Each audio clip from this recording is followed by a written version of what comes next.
What an epic intro. I hit that at the right point, didn't I? I can never remember who this one is, but it's Russia. It's an epic tune, isn't it? It's absolutely wonderful. Good evening, everyone. Hello, hello, hello, hello. Welcome to the hype bus, the hype boat, whatever it is we'll be seeing tonight. Good evening, or afternoon, or morning, or night, whatever time of day you may be watching.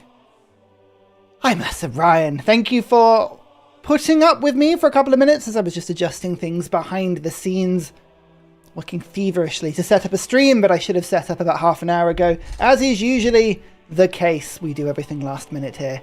I changed my answer to that. I do everything last minute here. My better half is way more in control of this schedule. I just make it up as I go, and that's fine. Hello, everybody. Good evening. Who have we got in chat that I can see? Zoeth. Good to see you. Nathan. Kevin. Adil. I recognize a lot of names here. Alex Taylor. Sander. Ian. Jeremy. Loads of names I recognize. Good evening, everyone. How's everyone going? What have you been up to? Zoof. Oh, yes. But you'll always be Zoeth to me because I can never get it right. It's not an active choice that either of us would make. I would rather have it right. Yet here we are, yet again. Hopeful for no desync today, Ursa. Every day is a day that we're hopeful to not have a desync. Imagine if you had a desync in a regular day. That would be a terrible thing. Imagine going through life and just desyncing from your legs or something, briefly. Actually, it does happen. Normally involves me stubbing my toe or dropping something. It took me the Yogscast about a year to call me Zoof. It's going to take, I tell you what, a year. If I'm allowed a year's worth of leeway then, if that's what the Yogscast took, I'll take a year. That's okay. I've been doing the Ursa challenges. You think you did pretty well. Well, the results have been released, so you'll know. You'll know if you've done well. Quite a few people beat me, actually, which is pretty good. Here's hoping that the title is a clickbait. Ursa just starts playing Civ 6 and we have civil disorder. Are you the one that just wants to see the world burn? Are you the Joker in chat? It's sending a message. That's what it is. I heard Civ 7 will have no desyncs ever. Tonight will be a true test. I'm looking forward to seeing whether or not there will be any desyncs. I'm hoping there won't be. Should be fine. So keep that beard going for the World Summit. Oh god, I know. I've been meaning to do it all day. I was like, do it before the stream. Do it before the stream. Even my hair is very long. Look how long my hair is. You can see it. You can actually see my hair. That's how long it is. That's not allowed. Because if you can see it, you can see how little of it I've got left. That'll all be cut before the live event. I know. It's all been announced now, isn't it? World Summit. Ooh. You're all Ursa. Cheeky Ursa being let loose in front of a live audience. What could go wrong? That's very exciting. I found it difficult to not give that one away. I was very excited about it. Domination, maybe. Oh dear. 8 days till early access? Yeah, is it that early? Blimey. Goodness me, that goes quick, doesn't it? I'm so close to being 3 of drawings. Actually, speaking of, I've got something to show you briefly before the actual main stream comes on. Better practice my German. Hey, Roman Holiday, how you doing? Yeah, so I took German as a GCSE. It was the only language that I actually took at age 16 at school. And I did very poorly at it. I do not remember anything apart from Meerschweinchen and Naturwissenschaften, which are my 2 favourite words. Actually, there was another word that it was some sort of tower in Köln or something that I remember having a ridiculous name, and I know. Ugh. It was good. Klackenhaus. Yeah. Indeed. My German's poor. You will not see much German from me. Actually, I may keep Google Translate open on my phone whilst we're recording the thing, just so I can throw some stuff out. What's German for no, please leave me alone? My troops, my poor troops. 8 days if you count to day 2. Can play early a week from today, so 7 days by my count. It depends if you're the sort of person that decides whether or not things are days away or sleeps away, because Christmas is very much a sleeps thing, right? But days away is like a weekend thing, because you count it on the Friday, basically. As soon as you get off, that's the weekend. It should be fine. Took 2 years of German in high school. It's good language. Ich bin ein Berliner. Yeah. I learned Spanish in school, but somehow I learned I am a butterfly in German. What's I am a butterfly in German? You can't say that you know it, Miranda, and then not deliver said German in chat. That's just... I don't know if you're lying. You could be lying. Ich bin ein Schmetterling. Okay. I hope that's going to get me read out dodgy things in German now. With Potato hosting, you'll be fine. Yes. I really hope that it's going to be a good laugh. I know Potato. I know Spiff. I unfortunately know 2GM from previous large multiplayer events. Not that I have any lasting memories of playing TGM in a large multiplayer civ event. Not at all. No. I've had lots of practice since then. Maybe. Should be fine. Did I know Ursa is the female for bear in Portuguese? I did not. No. It's interesting. Well, English doesn't have a male-female version of verbs of things like that. What would a bear be? A noun? Proper? I'm so far out of school. This is really bad. All I remember is I'm not even going to say it. Adjectives are descriptions, and verbs are doing things. I'm so bad at this. Don't send me back to school, please. Himiko and Napoleon on the same team seems extremely annoying, as one has 3 rejects and other has 3 supports. Well, imagine turning up to a live multiplayer event and playing somebody like Napoleon. I'm sure it'll be fun. I know American and English. I'm glad that you distinguish between American and English. It's very different. Very different language. You hope they reveal Prussia this stream? Maybe. Couldn't possibly tell you. Do you have a video where you discuss the pricing / DLC at launch stuff? I don't, as channels go, I'm not really a reviewer or somebody that picks up on a lot of that stuff. My view on these things are, if it's too much, then don't get it. It's a choice for you, and it kind of is led by how much of a game you're going to play. If you're like me and you sink 7,000 hours into a game, it's probably worth the money. If you're going to pick it up, play maybe 3 games and put it down again because you like collecting games, maybe it's not. But everyone has a different level of value on games. I think it's just something you got to decide for yourself. It also depends on your views about pre-ordering stuff and if you want to pay for DLC before it's launched. It's just one of those things, eh? Sankor education really showing through here. I know. I did study at the University of Sankor, I'll have you know. Yeah, sorry, I'm going to be very diplomatic on this sort of stuff. I'm not really the sort of person to get involved in that debate.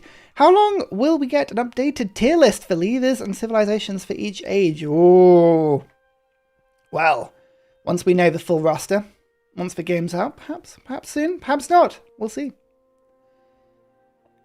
My paternal grandparents speak Tagalog, but they only taught me a few words. That's a cool sounding language. I don't even know where Tagalog is from. Couldn't tell you. Hot takes needed. Hi, Perkins D. How you doing? As soon as Perkins D pops up in chat, I'm like, right, whatever you're saying, if I do the opposite, I'll be all right. I'll keep the channel and I won't fall foul of the advertisement police. Put it that way. Philippines. Okay. Very good. I've never been disappointed yet with Civ, so I have no problem pre-ordering. Well, there you go. That's if you feel like that, then that's great.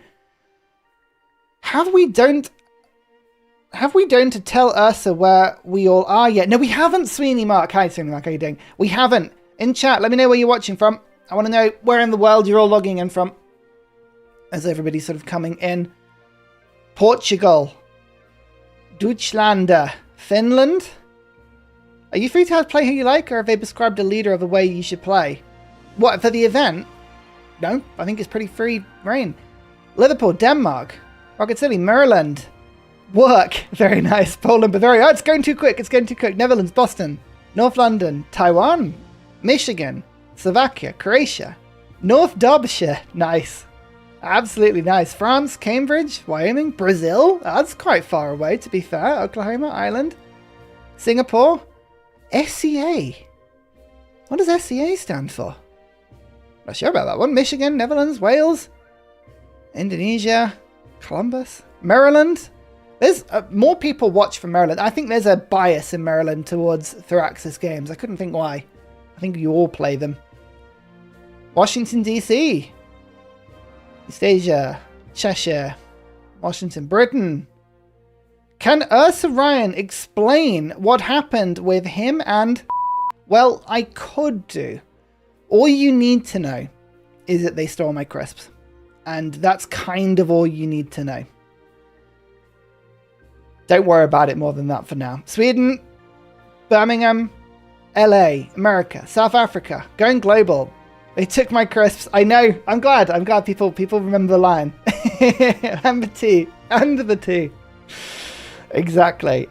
Right, chat, quickly. We've got a little bit of time. Only 14 minutes before the live stream. Let me just quickly check and see if it hasn't, launched early. It hasn't launched early. It's just ticking along in the background. Wow, they've got a lot of people watching that. Nice. So, I need your help quickly before we go live today. I need your help because I was doing my drawing. And I've done something rather wonderful. But it's kind of like a whose line is it anyway? / have I got news for you-esque. Can you give me a caption for the picture? On Reddit, Docs Eki, the wonderful artist, did a really funny picture that was a request to change the upvote and downvote icons on the Civ subreddit to a funny picture of Augustus and Ben Franklin. So what I've done is today's picture is that. This is my start. Let me take the chat overlay off. We don't need that for later. That's fine. So I need a caption to go with it. Something Civ related that can go with the picture, but I kind of I couldn't think of anything. I know it's wonderful. Thank you very much. Ben's eyes are tiny. Look, I don't know how to draw eyes, so I just stare into the eyes. That's all we do. So I need a caption to go with it. A reference to the agendas? Yeah. Dark Age versus Golden Age? It's Jova versus Left for war, right for friend. I like these. I mean, I think when people say my drawings aren't bad anymore, you don't mean they're not bad. You just mean they're not as bad as they used to be. That's the difference. Civ Advisor recommending settlement spots. Civ is just a glorified dating site. Yes. A dating site. Oh, I like that. That's good. It's like the version of Tinder. Ben Franklin does the trigger before and after. And you don't get crisps when you get crisps. When you're happy with the map, but your multiplayer team wants a restart. Yeah, very good. Denounced declared friend. You need a married in there though, don't you? Swipe right for good times. Sankor. Not going to get me to say it. Nice try. Great artist Ursa confirmed. I wish. Maybe today's stream. Maybe they will confirm that I am a great artist. Who knows, eh? It'll be a regular Picasso if you start drawing until the rest of 8 releases. No. I liked the idea of having some sort of dating site reference. That's good. I like that. We'll do that. That's not how you spell reference. Reference. Close enough. You think Civ got an overflow error? It's so bad. Oh, hi, Carl. How you doing? Carl, I promise this is going to be a sensible stream where I will react live to the multiplayer stream, but I'm just getting chat to help me with a caption for today's picture. We'll come up with something good. It's fine. Oh, dear. Don't be like Augustus and attack people. Be like Benjamin and support each other. It's true. It's true. I can't spell. Look, everyone knows I can't spell. I play Civ. I don't speak English. When you say you like diplomatic endeavors in your Tinder bio. Okay. That's quite good. That's quite good. Right, let me just, while we're here, I'm going to quickly just make sure that everything is looking good for when I talk about stuff in a bit. Because it all depends. There's a thing that happens with the streaming. Where are we? Sound. And OBS, where my output is either going to go to one channel or the other, and I cannot remember where it goes. It's going to go to mute. Okay. Yeah. Fine. So I'll have to adjust that manually. Fine. I think we're ready for later. Let me just check on the stream, see how we're doing. 10 minutes away. Oh, there's a countdown now. There's a countdown. Hang on. We can full screen this. Get this going.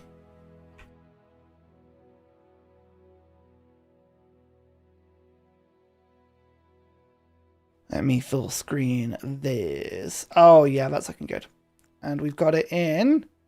Oh, they're streaming in 4K. Look at Theraxis go.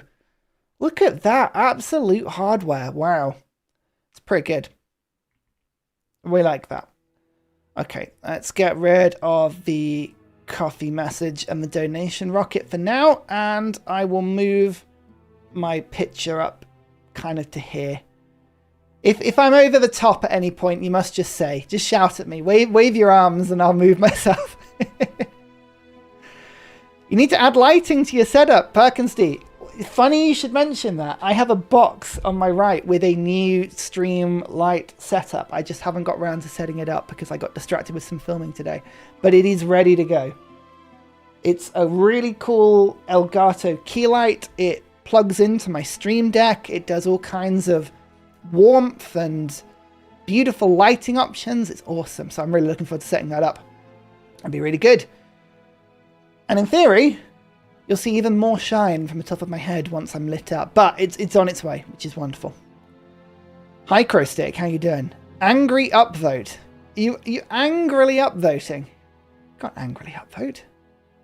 Dear. If Ursa, if they add England in a DLC, which era would they be in? Ooh, good question. I'd like to see England in every era. It depends, because I think if they were going to split England and Britain into two eras, they would have the option to do that by making more of a England, aka medieval England and that sort of time frame. They could put that in exploration and then make Britain into the modern Civ. I'd like to see that, but I think it's probably better suited to a modern Civ.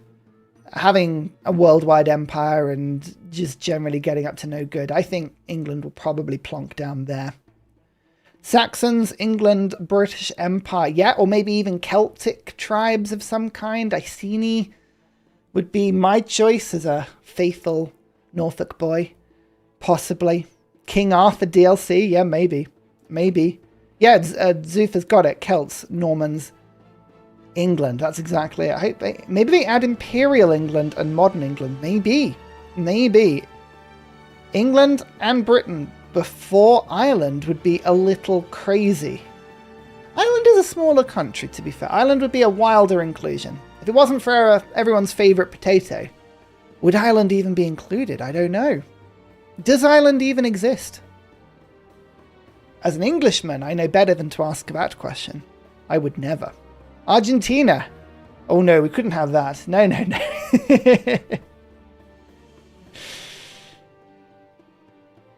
The contents of the first DLC may have come up by accident, just saying. Marshmallow Bear. I could not even fathom about what you're talking about. Dear oh dear, we don't look at such rumours, do we? No. Pre and post Brexit Britain. Just a permanent dark age, yeah, absolutely. Potato has been begging for so long. They've got to throw him a bone eventually. You say that, but then you could just not include them and just watch him rage, and that would be relatively entertaining. Potentially. Maybe add Scotland as an exploration age civ instead of England. I think that would be nice. Possibly, yeah. Possibly. I don't know if Scotland is as famed for its exploration, though. It's an interesting one. I would see Scotland more as a modern power, more as an industrial power, but maybe I'm wrong on that. Maybe I've not got the right take on that one. I think if they add Ireland, they need to have Pine Borough as a leader. I don't know who that is. I wish I knew the Irish references. I'd like to see William Wallace of Scotland. Or I think, seeing as we've got great people leading as opposed to heads of state, they could have Burns off of Burns Night. I think that would be a good Scottish leader, I'm just saying. King of Ireland, gotcha. Robin Hood as a leader of England would be very interesting. Yes, Robin Hood with like a proper longbow unit. Could you imagine? That would be brilliant. I would love that. I'm just curious when they will add the Ottomans and Poland. There's so many civs that could be added. We really don't have a lot of... Oh, I said we don't have a lot of options. There's about 10 per age at the moment. I could see them easily doubling that within a couple of years. We should have a lot of other options. The Isle of Man civ, I don't think the Isle of Man is going to be represented. I could be wrong. Maybe that's what mods are for, eh? Maybe that's what mods are for. Robin Hood goes hard, added in as DLC, or other legendary figures like Gilgabro. I'd love to see Gilgabro back. We would all love to see Gilgabro back. He's a staple. I can't believe he wasn't added, just as channel favourite. They should have, I think, how's this for an idea? They should have gone through every Civ 6 leader and done a voting World Cup where everyone votes for their favourite, and then the winner of that, which inevitably would have been Gilgabro, would have been put into Civ 7. That's what I think they should have done. Imagine the amount of interaction with that post. Oh, it's like I'm a social media master, which I'm not. Not at all. 10 per age with all the leaders, with mix and matching seems good for launch to me. Oh yeah, it's really good for launch. Absolutely. More of the comment was that I can see them adding a lot more. There'll be a lot more representation within the game within a couple of years. Himiko went from hero to leader. Yeah, we might see other great people, to be fair, being elevated into the ranks of leader. Imagine Beatrix Potter as a leader for England, and all she can do is just write about Peter Rabbit. No more twist. Now, they've learned from Mineract? Do you mean Minecraft about voting for stuff? I think you did. But then that game is perfect in every way, as we all know. Maybe Gilgabro can go from leader to hero. Yeah, possibly. Could King Arthur be an England leader? Anyone could. Everyone knows Tamir would have won due to troll voting. No, I think weirdly, Gaiden X, how you doing? I wonder if it's Georgia, which is the troll vote over Tamir. I don't know. We shall see. Will I still play Civ 6? I will still play it, but I mean, ultimately, there's a new game out now. So I can see most of my efforts being put on Civ 7 going forward. But it's not like Civ 6 has gone anywhere. If there are events, if there are interesting video ideas, if there are celebrations or things I want to explore, I'll always go back to Civ 6 for that. Absolutely. So it's not a hard no, but we have a new game now. So get excited. Get excited. It's going to be like Civ 5.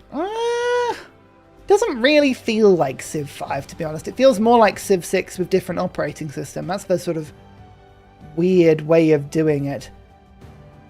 We will appear there from time to time. Yeah, much excited. We're getting pretty close now. We're getting pretty close. I should probably think about setting this up. So we're on full volume. And we've got 4K quality. And the music will have to turn off, and we'll boost it up to 0. So this is stream music now, which should all be set up. There's not much going on at the moment. Just a little background music. It's quite quiet, don't worry, you're not missing anything. Can you hear it? I hope you can hear it. Let me know if you can't. If I need to turn it up and down as we go, we will. I know. So what are we going to see today? In theory, we're going to know 2 things about today. We're going to know more about Civ 7 multiplayer, and we're going to know more about the post-launch content. So 2 very interesting things coming along here, which is quite cool. Looking forward to that. You can hear it. Good. How is multiplayer turns being handled? Beowulf, sit back. Relax. Trouble yourself not with these questions. Don't panic about the randomness of the eventualities. Soon, within the next hour or so, hopefully everything will be revealed. Hello everyone and welcome to today's live stream for Civilization 7. I'm going to be your host today. My name is Sean Wilson. I am the Associate QA Lead here at Firaxis. And today I am joined by Ed Beach, our Creative Director. It's Ed! Ed, wonderful having you here.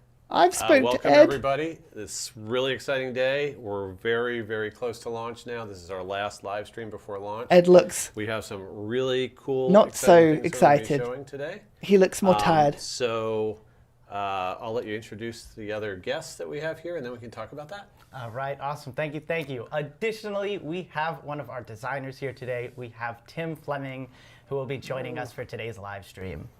Hello. Yeah, I've been at Firaxis for a while now, but this is Tim the first Fleming. game I haven't met Tim. I've been able to work on, so I'm very excited about that, as we are very close to having everybody be able to play. And I've mostly been working on pacing and progression type things up until now, and in the future I'll be helping to work on a lot of the free updates and new things that are coming down the pipe. And just in case anyone doesn't really understand what pacing and progression means, but we threw some really nasty problems Tim's way with this design. We had the game broken up into chapters, or 3 ages, and trying to make it so that the empires sort of reached a certain power at the end of the age so they could do everything they needed to finish off that age, but then they came into the next stage at an appropriate power level, so they were either not too like slingshotted ahead of the other civs, but they were also had some good recognition for what they'd accomplished in the previous age. That was a really tricky problem. So Tim helped us out a ton. How do you rubber band and balance the game without making it feel like your previous age didn't do anything? And we're really happy with where that is going into Civ 7 launch. I remember the QA team and us, we were getting a lot of those numbers together for y'all, delivering those with the saves and such. So. Yeah, so we've been doing a lot of QA for them. Team where we get a bunch of designers, we get some AI engineers to make sure that the AI is keeping up with it, and the input from the QA and even some of the like tracking and telemetry kind of data that we get is invaluable to make all that come together. Yeah. All right, so Ed, why don't you go ahead and let us know about all the cool stuff we got going on today? All the cool stuff going on today. So this live stream is a little bit different than our previous 3. The previous 3 were really focusing on ages and how ages work and what the gameplay is in those ages. This time, we're again looking at a new part of the game, but it's the very, very end. We are looking at how you win a victory, what it means to finish off a Civ 7 game, but we're going to add a twist to it. Most people are going to probably experience these victories for the first time in a single-player game, but this is in a multiplayer game.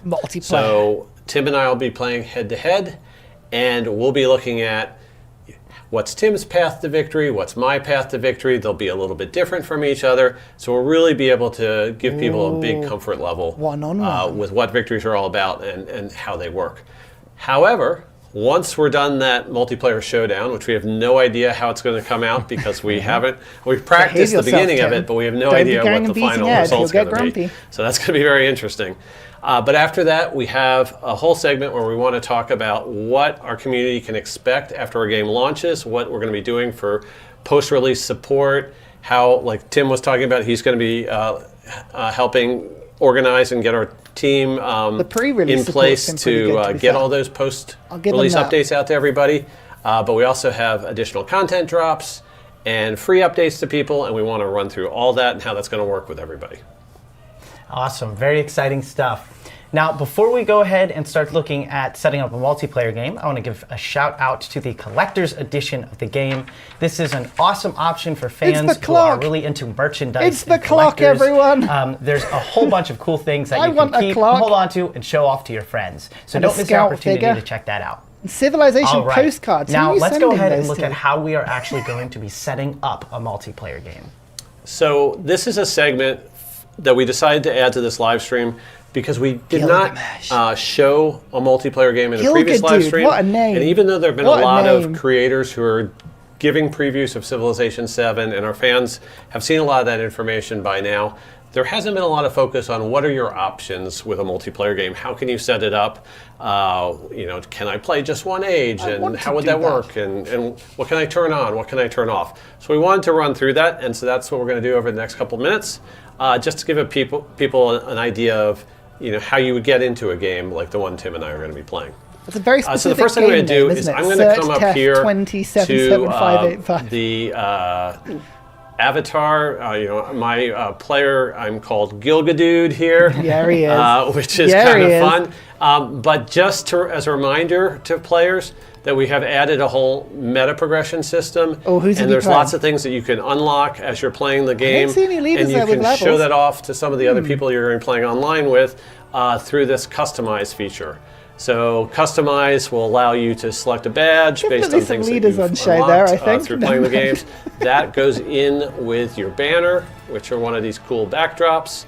And you can continue to customize it just to make sure that when you show up for a multiplayer game, you kind of get to add a little bit of your own flair to it. So we're not going to specifically set it up and worry about all that right now, but I just wanted to point out to people that that's one of the cool new features that they'll see with Civ 7 multiplayer. You have a banner. Very cool. Excited to see all the cards everyone gets to make. So now let's go to the Create Games screen. This is how you set up any multiplayer game. It'll be familiar to people who played Civ 5 and Civ 6 multiplayer, but there are a few important new changes that we wanted to highlight. The number one change is that now you select an age as one of the primary things. So you've seen in my videos what it looks like to start an exploration. We'll make this look kind of like the way this game that Tim and I are going to be playing was set up. So I'll select modern here as the age that we're going to start in. That'll be an advanced start into modern, where you get a certain area of the map allocated to you. You get to place your cities as you like to place those cities, and you're off and running as soon as the game starts. The turn timer is again present with us, just like it has been in previous games. We recommend always setting that to keep your pace going. And you have options like you have in previous Civ titles for difficulty, game speed. We're going to be playing at quick speed today, which isn't the very fastest speed. That's online, but it is faster than a standard game goes on. And that's sort of our default for any kind of multiplayer games.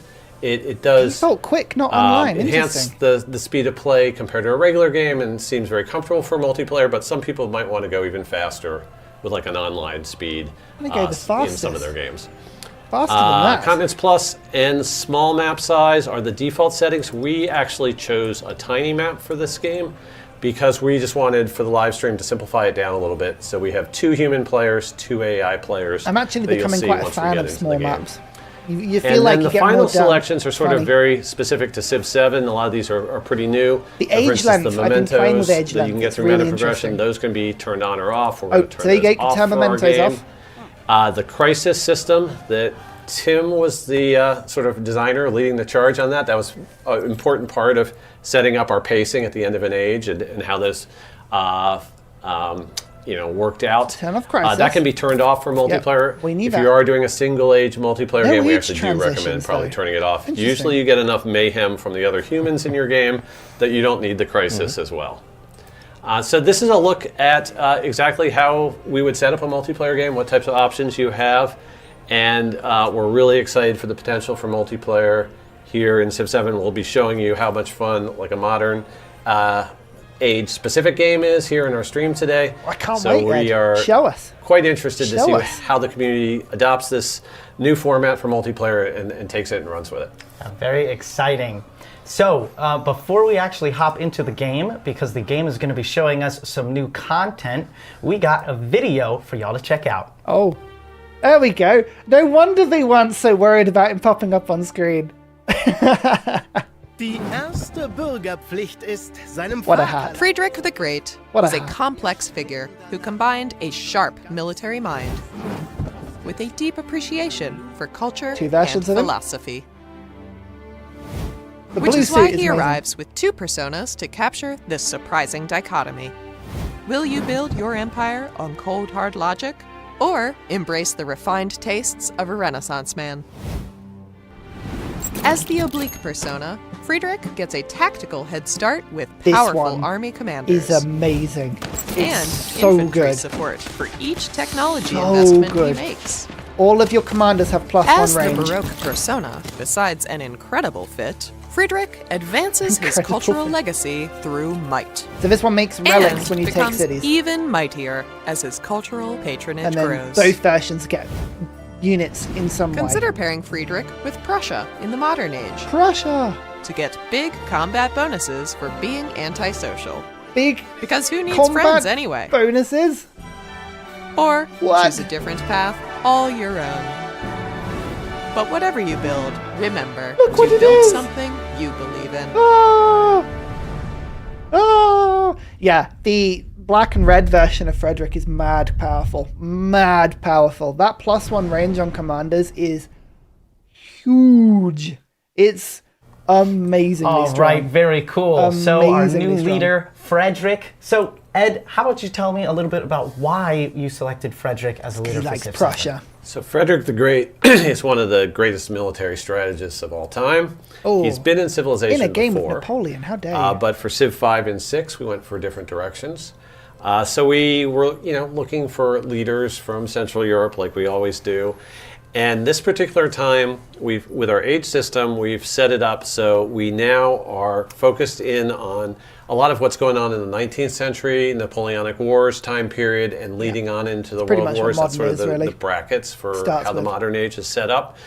And we decided that to represent Germany during that time period, we would go with a Prussia Civ, which would be sort of a unique opportunity. We've never had Prussia as a specific Civ in our game before.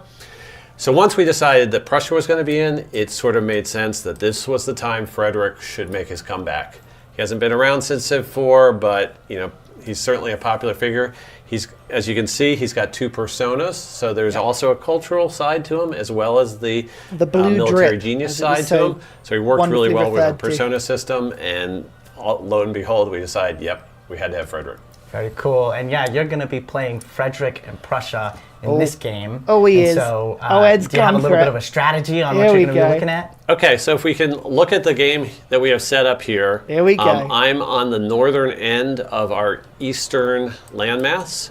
I have only 2 cities at the moment, but some of these Turns up, isn't that towns too bad are stats? very He's gone very big, sciencey. and so they can easily be turned into cities at a nominal cost because they have such high populations. Pretty good. So I may be doing that here and there.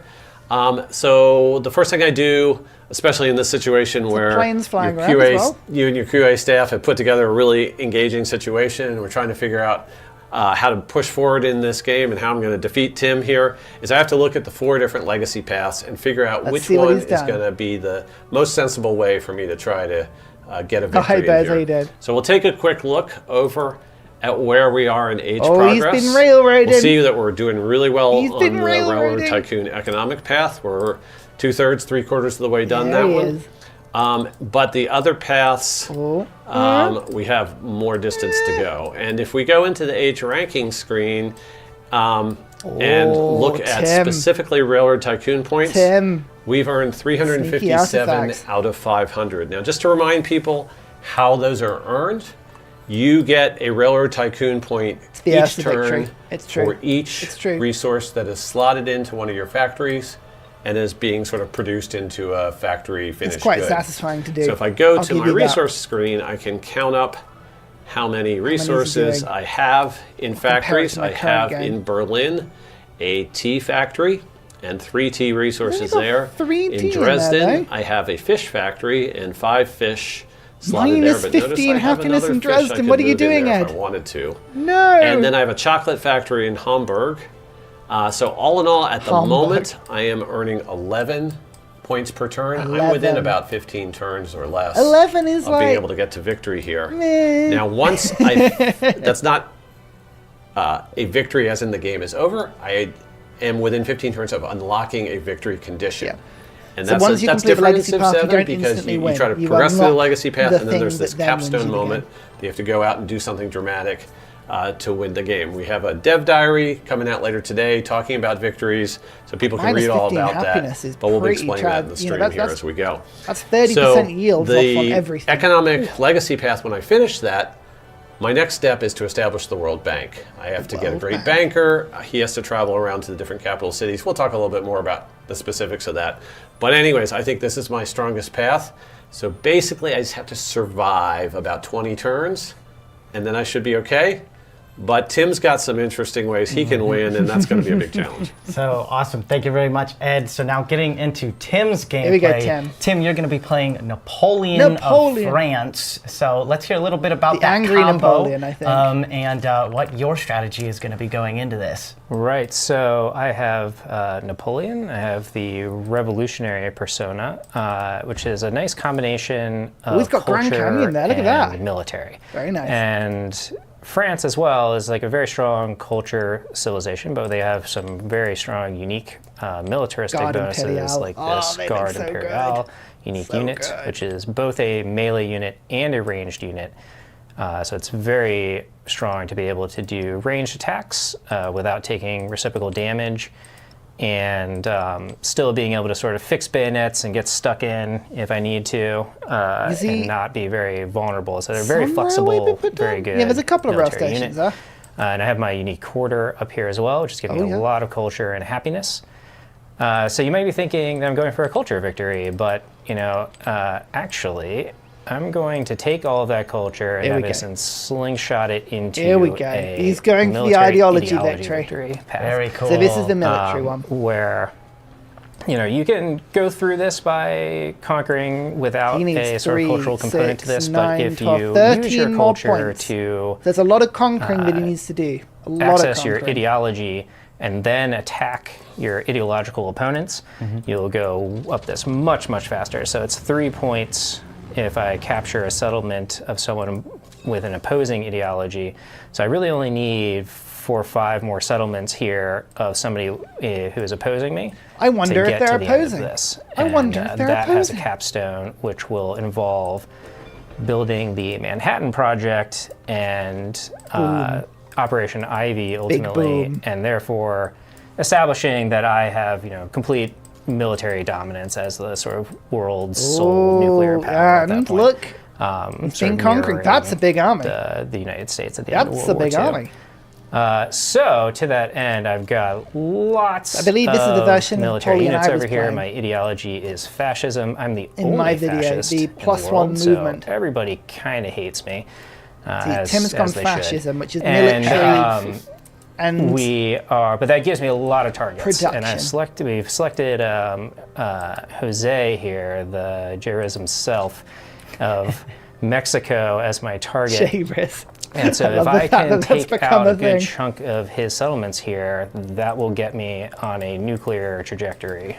Very cool. And now I believe there's even a little bit of history between Napoleon and Frederick. So right, this is a classic showdown. The French Empire and the Prussian Empire, the Franco-Prussian conflicts here. Look at the planes being built in Lyon. I believe planes Napoleon even said at one point, that he never would have conquered Europe or wouldn't have made it as deep in if Frederick the Great was still alive Navy, Army. During his time. Still so very maybe true. we'll find out if that was true we or can not. put that to the test.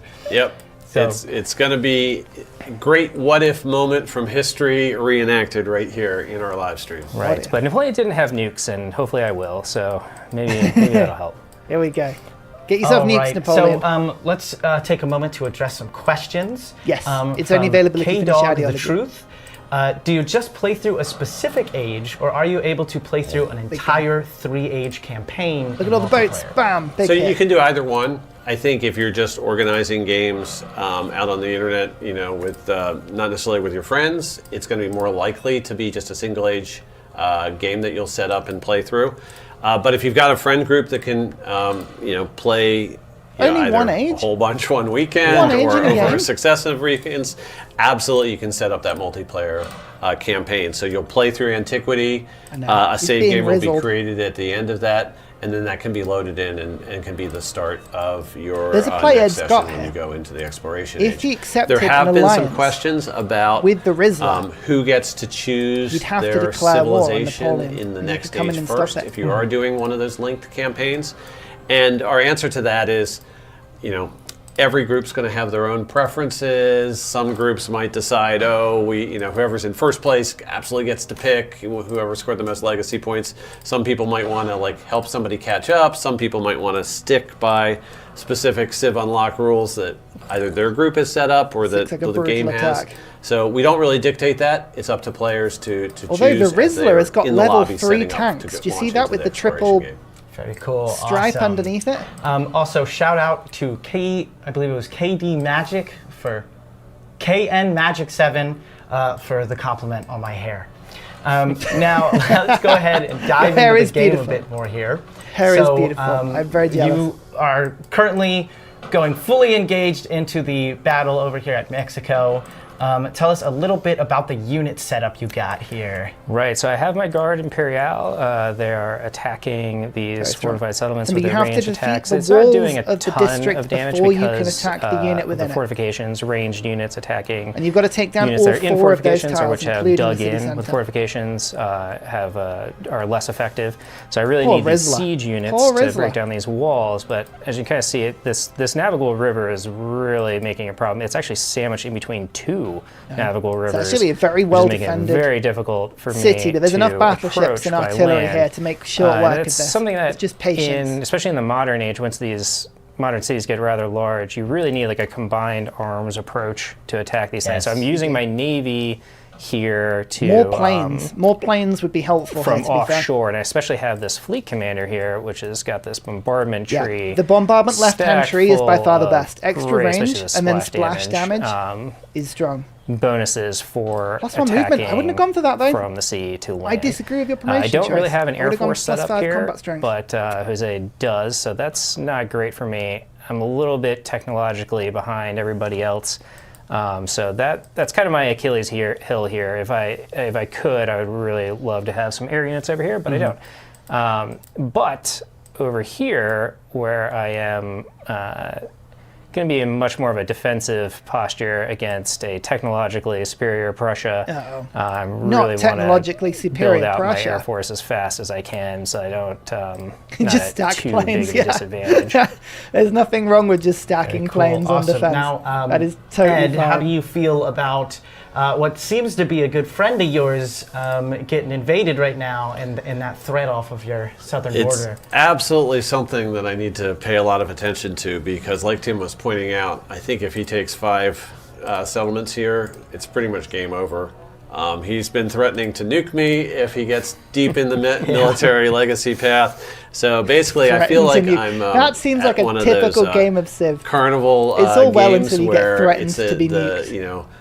Dunking booth. I can't again. And I'm sitting perched on a Engagement is chair good. Yeah, I can do precariously, and if Tim does well, I'm going in the water because I'm going to get nuked. So that's a little bit of an uncomfortable place to be. But hopefully, I did just tweak my factories a little bit while Tim was talking about his military. Hopefully, he wasn't paying attention to me. Tweaked his factories. He's going to put so I actually think I can that maybe give do a little bit better army. than 20 turns in terms of how long it's going to take me to finish the Railroad Tycoon path. I do have several squadron commanders that are filling up with my air units, and Prussia does have a unique Stuka air unit, which is a great ground attack aircraft, one of the new types of aircraft that we showed off in the modern live stream. I didn't realize that Prussia would have a unique overall, plane. cautiously optimistic. We'll see how this goes. Very cool. So while talking about aircraft a little bit, and you were mentioning you might want some, and because Jose is really using that as an advantage, show us how some of that aircraft combat's going to be able to work out or work against you. Right, like you just saw Jose destroy one of my artillery pieces here that I really need to get these walls down with his air attacks, so that's not great Rizzler. for me. You've got to be invaded, Rizzler. Don't fight back. My biplanes over here as much as possible. The modern age fighter units are sort of sectioned out into fighter-style air units, ground attack so air biplanes units, attack other planes. Trench fighters are kind of like your close air support. And they really are attack specialized in different roles. You can use them against other things, but these fighter air units are really good at fighting other air units. There's 3 types now. Ground attack units are good one against at planes, one against ground land units, one against fortified targets. And the bombers are really what you want to use against cities. Bombers I'm not really cities. looking to go on the offensive in the air over here against what are going to be definitely and so biplanes have a range of 8 tiles now, which makes them much more effective than in Civ 6. So I'm loading up on fighters, and even hopefully biplanes will get the job done. I don't think I'm going to make it to a better air unit before he gets into his economic victory. So I'm on the clock there. Yeah. So, and it sounds like there's a real rock, paper, scissors to air combat in Civ 7. Yep. So we're going to go ahead and go for another question. Garrett Kidd is asking about when setting up, when in a multiplayer game in your age transition and you select the new civs. We went into that a little bit, but who gets to select the civs who first, gets to select and civs? how does that interact with the associated civs that you unlock? So, like I was explaining, ultimately, if the community has one way that they like to do this and they want us to enforce it in the game, we're happy to go ahead and put those rules in the game. But we thought it was more sensible, especially, we've always made it so that multiplayer communities can kind of develop their own ecosystem for like how they do balance patches to tweak the civs so that they're better set up for multiplayer, how they, make rules for choosing who gets to play which civs, like if they're having a tournament. Those kind of things get very specialized and are very curated by those different multiplayer So basically they're going to allow people and we didn't want to over-specify that within our game. So for right now, it really is up to each group to decide what order they want to allow civs to be picked, even if you're rolling from one age to another. Very cool. That's good. That's flexible. Basically, they're saying in multiplayer you can make your own rules. The game, Ed, how's the economic scaling looking? So we've only finished one full turn, so it hasn't progressed, tremendously. But he's doing well. I have slipped a few more factory resources in there. He's doing well. Was able to set it up so I have a full 6 fish in the Dresden factory. Dresden's full of fish. I was able to add another factory in Cologne. Ooh, nice orange factory. Yes, we're getting, which helps us in producing naval units, and that's something I'm probably going to start doing in Dresden. He's got a lot of towns. I would suggest upgrading at least a couple of those towns to cities with all that gold in the bank. We want at least, by the modern age, in Cologne. One city for every 2 or 3 towns. Which was very, very cool. Something like Here that. the So 3 or 4 cities right now would be good. But yes, there is one in Cologne. So that was very cool. And part of our Gamescom trip last summer.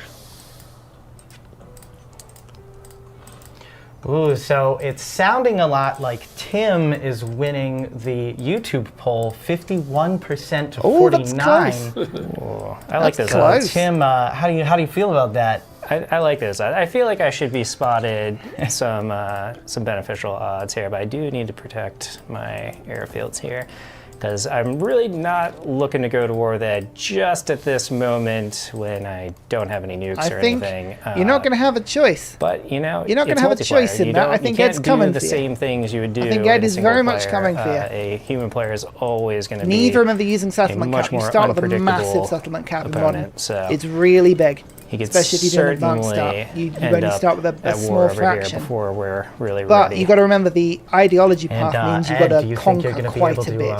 Prove the so fan you base need wrong the count to be quite high. Well, I've done so once in my first matchup with Carl, but the second matchup with Carl did not go particularly well. So, yeah, that 50-50 track record I have is probably 50-50 with Carl. Is that true, Carl? Tim is actually much stronger player of the game in general. He's constantly stressing our game and making sure that the AI is set up to handle players who can play at that immortal or DID level. I'm definitely a tier behind that, but I do feel like we've broken it in many things. In terms of giving me heads up. We've been like a second level of QA testing. Ticking towards the economic victory. We've really I sort of pushed do the have game. the advantage going here in terms of a better setup, so we'll have to see. Yeah, I got the opportunity, shout out to our coworker in QA, David Feldman, who helped me put this save together, but we were both getting to kind of play head to head, and get the advantage to get the game set up. And I got a really good one there for the econ. Let's just say you guys are lucky I'm not in this game. That's all I gotta say. Fighting words. Fighting words. Yeah, I will say I'm not looking to take Ed head on and invade deep into here because I know from his economic victory progress that he's got a really strong rail network. He's on 700 has science. A lot of economic bonuses, but it has military bonuses. That means he's going to be rolling out the third tier of army, his troops around including very planes rapidly along that rail Example network. of that is I have this Hussar in Berlin. I moved him one to the southeast. I can now do move by rail, and I can put him right up in the front lines rail where movement. I want. Here we go. Misclick there. Did you click the Explorer? Yeah, I clicked on top. With a couple of thousand gold, interestingly, what I would do is I would make a settler in Dresden and pop down a small town right on the border of Napoleon and instantly buy in a rail network the best army commander I have is then you this can army just go commander with 7 promotions. Oh, very He's strong. got the extra command radius. He's been through the assault tree. So wherever he is probably my sort of attack vector. That sounds unfair. South. That sounds unfair. unfair. Tim's not looking over at my screen to see exactly where he is, but it's right there. So sound barrier right here. Yeah, exactly. Here we go. All right, we got a Blatant question cheating from Ed. Juno Dude 456. Will players be able to play DLC civs and leaders if one player has them in the game? Good question. Or if one player wouldn't own those That's civs? an excellent question. Really good and the question. answer is, if you own the DLC civs and leaders, they are selectable in the multiplayer setup for you. And so they can go into a game, even if you're playing against people who don't own those same civs and leaders. The other players that are jumping in the game that have not yet purchased those civs and leaders won't have them selectable, but they can play against them, see how they play, decide whether so they you like have to own the civs and leaders to play them. But not owning them doesn't stop you from playing other people who have them. Let's take a look at the That's really interesting. next front over here in Mexico. How's that going? Are the walls beginning to come down? Yeah, slowly. Navigable rivers, we've revealed them pretty early on. More artillery in have planes. seen that An they're in the aircraft game, carrier but just off it's the hard coast here would have really helped. overstate how big of an impact You really do they need to make in combine so many arms ways. when you attack in modern ages because this these multi-tile is a cities really are tough a nut to nightmare. crack here between these two navigable rivers by land, because if I'm attacking from embarked on this, it's an amphibious assault, and that's got some real penalties. Oh no. So I really need to try to get in here as quickly as possible. What I don't want to have happen, that can happen, especially in modern, is with some of these larger cities, is get bogged down in urban warfare and sort of a really Stalingrad-esque situation. Really quick on wars like this. That can be tough. So I want to. He needs more siege. You have some powerful naval ships there. Are you able to sail up those navigable rivers, and is that able to help you out? I am, and they are using that to my advantage. This fleet commander here, I'm using my coordinated order here to start cracking at these walls. Yep, sail the dreadnought up. And that'll cut off reinforcements from this direction as well. Here we go. Very cool. There we go. One thing I am speculating on is what I want to do with my 307 And did you see the siege influence. weapon did damage to I'm kind the of past unit the in point the tile? where we're playing Very nice cool. here. I really want to spend that influence to support one of these war efforts. But am I going to be in a war soon? Yeah, I might want to save some of it for that. He's But the one referring to thing the I fact that can you do add is war weariness to other I people's can wars with your send influence. It's Jose very funny. Rizal some war support by spending influence towards that. And that will, right now, the overall sentiment in the world is that Napoleon has a little bit more he can support of the Rizla. popular He can support. support the But if I Rizla. could throw my 121 influence into supporting Jose Rizal, that will There we go. even that out. And so the +1 combat bonus. So you can basically make other people fight your wars. It's really good. Get wiped away. So now it means that there's less for me to spend on myself if I get into a war, but we'll have to deal with that when we get there. But now there's more ways to support wars from outside of just using military or gold. Right. You can help Proxy support. conflict And is there is a very, limit very to fun only in this, on those third-party wars. You can only once add a support level, so I couldn't do that again. But I might as well get that in there and get The first level of support for any war is always cheaper than later. It gets more expensive the more you additions of more support because the cost escalates. So that's a pretty modest spend to give Jose Rizal the boost he needs there combat-wise. Yeah, I'm definitely feeling it already. There's a big difference. So one warrioriness really does swing Oleg. combat a little bit. Will it be possible to turn on fast movement and fast combat for a multiplayer Good game? question. So those are options that we're looking into. We're going to talk at the end of the stream here about some of the additional options that we're going to be prioritizing. So they want to bring it in, but it's not in at the moment. Stay tuned. That's the we will small get answer. into things like that later on in the stream. Cool. A sneak peek for what's to come. Okay. So we actually might hear about some of the stuff they're adding in. I am at a point right now where I'm really feeling like I can't let Jose Rizal undertake the brunt of Tim's attack without doing something to support that. There we go. In you go, Ed. So the most obvious thing for me to do to support it is, since he and I are the only two communists in the game, he's my comrade. Comrade Jose. Yes, I think I might make him my comrade in arms and go ahead and ally with him. He's going to make an alliance. So if I ally with him, what will happen is the game will immediately let that alliance take place, but then it's going to ask me, are you going to be a true ally, and are you going to join the wars against? As soon as Jose you Rizal's ally opponents? somebody, so basically, you have to join an in alliance with with Jose Rizal right now is going to thrust thrust me into a war with Tim. I'm talking about it very openly in front of it. Tim can hear all this, but he knew this was coming. This is how the whole stream was set up. We knew we needed to do this. Like it was rehearsed. That's what I'm going to do here. I'm going to form an alliance. He accepts because we have a plus 90 relationship. Military aid. He's very happy with that. Do it. And then as soon as I go back out to the game, I get the prompt, an ally is at war. Are you going to support them or are you going to try to stay neutral? Support the Rizla. So I'm going to support this, and that's going to put Tim and I at war, which is going to lead to a little conflict right here on our home landmass. Very cool. Multi-front war for Napoleon. With, the politics and war. The world declaring on Napoleon. There's been a little bit of a sway in the poll. Tim's Tim's fans are sweating, and now you only have 25% support, while 75 is now in favor of Ed as we get into the thick of it with the fight. Evidently, my propaganda campaign is still working. Typically, this is a very civ-like combat. So, the first thing Ed's doing Tim, is not getting involved. Now he's going to go and kill Kamasi. The threat has arrived. The declaration of war as the two comrades are united. Yeah, I feel like I need support. Itself. From in-game and out. So he's just throwing two add some support to this war, put some pressure on his happiness, massively suppress his happiness. Really bad happiness swing. And let's see what these nascent air units that I've been building up can do. Fighters are not great at attacking land units, but they can. Yeah. And these are the biplane fighter units you were mentioning. So these are not designed for unit fighter combat. Class these are against other planes. Of air units.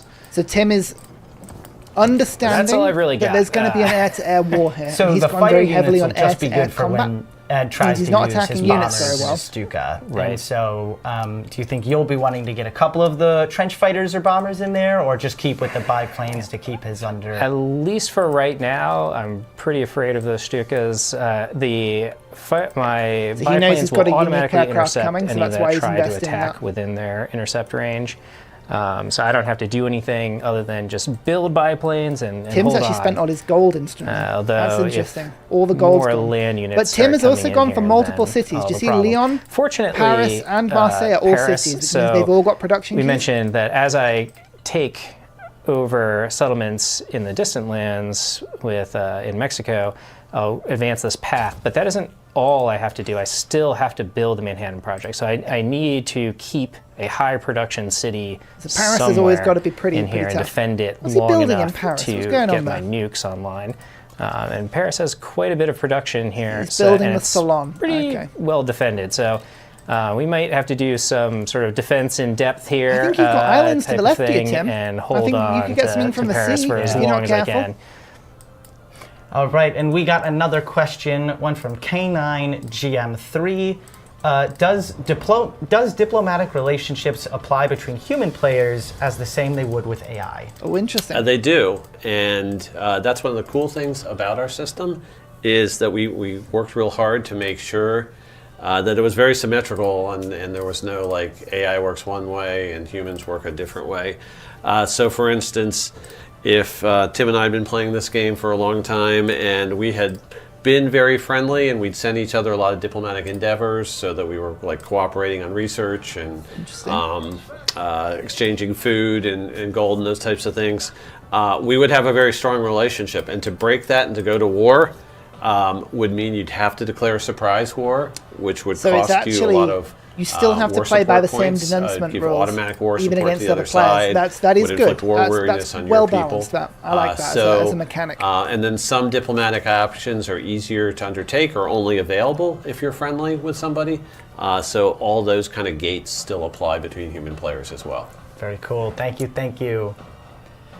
So, all right, back to the heat of it. How is this invasion of Mexico City going? Well, Jose offered peace, and I had to turn him down because he'd be willing to give me 1 or 2 settlements, but I think my path to victory is over here. I can't walk away with fewer. Yeah, you're committed now. But the multi-front war here is helping him massively. I don't know that I'm going to be taking any pressure. Because the Rizla can't gather an army in one place. Now, it does look like there's still Xerxes. You've spotted it. I There's an admiral. believe you're the only fascist civ, so you may be able to +3 combat get, strength. +3 combat strength for all units. The Xerxes Mughal down I there. could, yeah. I don't know I'm going to have enough time to pivot quite that hard, but here we can see the French unique ability showing any celebration up here at any point. My celebration occurred, and normally you pick your government and you only have 2 options to choose from. Go for the combat strength. French with the war weariness, that gives gives him a 6 combat strength swing, which is big. Quite nice for me right now really because big. I could really use +3 combat there you go. strength. 6. Right at this exact moment. So that's very convenient. And it gives me a chance to reshuffle my policies here and get some of these fascist France does look quite fun like that. You can just really pivot. Like this really guy just right here swing. Is gonna help me out. There you go, Scorched Earth. Now that is a fascism these card. Are peacetime +5 combat strength when you're attacking. We don't need peacetime policies time anymore. to celebrate war. Really time big. So now he's putting all his war cards in. And we can also see that even though this is an advanced start game, I have Spanish and Egyptian policies because get assembly line in advanced start 3 production from specialists. Generate sort of a historical heritage for your civ. Give yourself People's Army, which gives you more training towards right units. Now sort of evolved out of Spain, which is interesting, and I'm going to use some of those Spanish policies actually to give me some combat strength for all so this units is a really in distant cool lands. That's opportunity really big that we get you in see, the this later is about like ages, using Spanish where abilities we can see with the, a modern civ. History being so you built can in stack layers your to not bonuses only like on crazy. the map with unique It's so quarters powerful. or improvements you might have built, but even the traditions from your previous civilizations can carry forward into this age, adding so many layers to the gameplay. That was one of my favorite things to be testing when we were. Now he'll have a lot of combat strength with his attacking. And it's a really cool way to express the story you've been telling over the course the stacking is the best bet. Yeah, I think we're really excited to see what people do with these sort of different crazy combinations. Very soon, very soon, we'll see what everybody is. Specialists are going down. There's a lot of specialists there. Alrighty, they'll give production going now, to which another is good. question by Brew Wind. Does the AI know how to use the war support system? Oh yes, it does. Yes, it does. It's horrible. It's absolutely horrible. So expect them to be using that against you, and be prepared to get into some diplomatic battles as well as. Militaristic ones. Really they will even support other people's wars as well if they really don't like you. So they'll be supporting their allies or even Come just on, Ed. Come on. Support going against yours just because Ed? they don't like you. Yep. This is not the priority right now. All right, and this one by iBanker.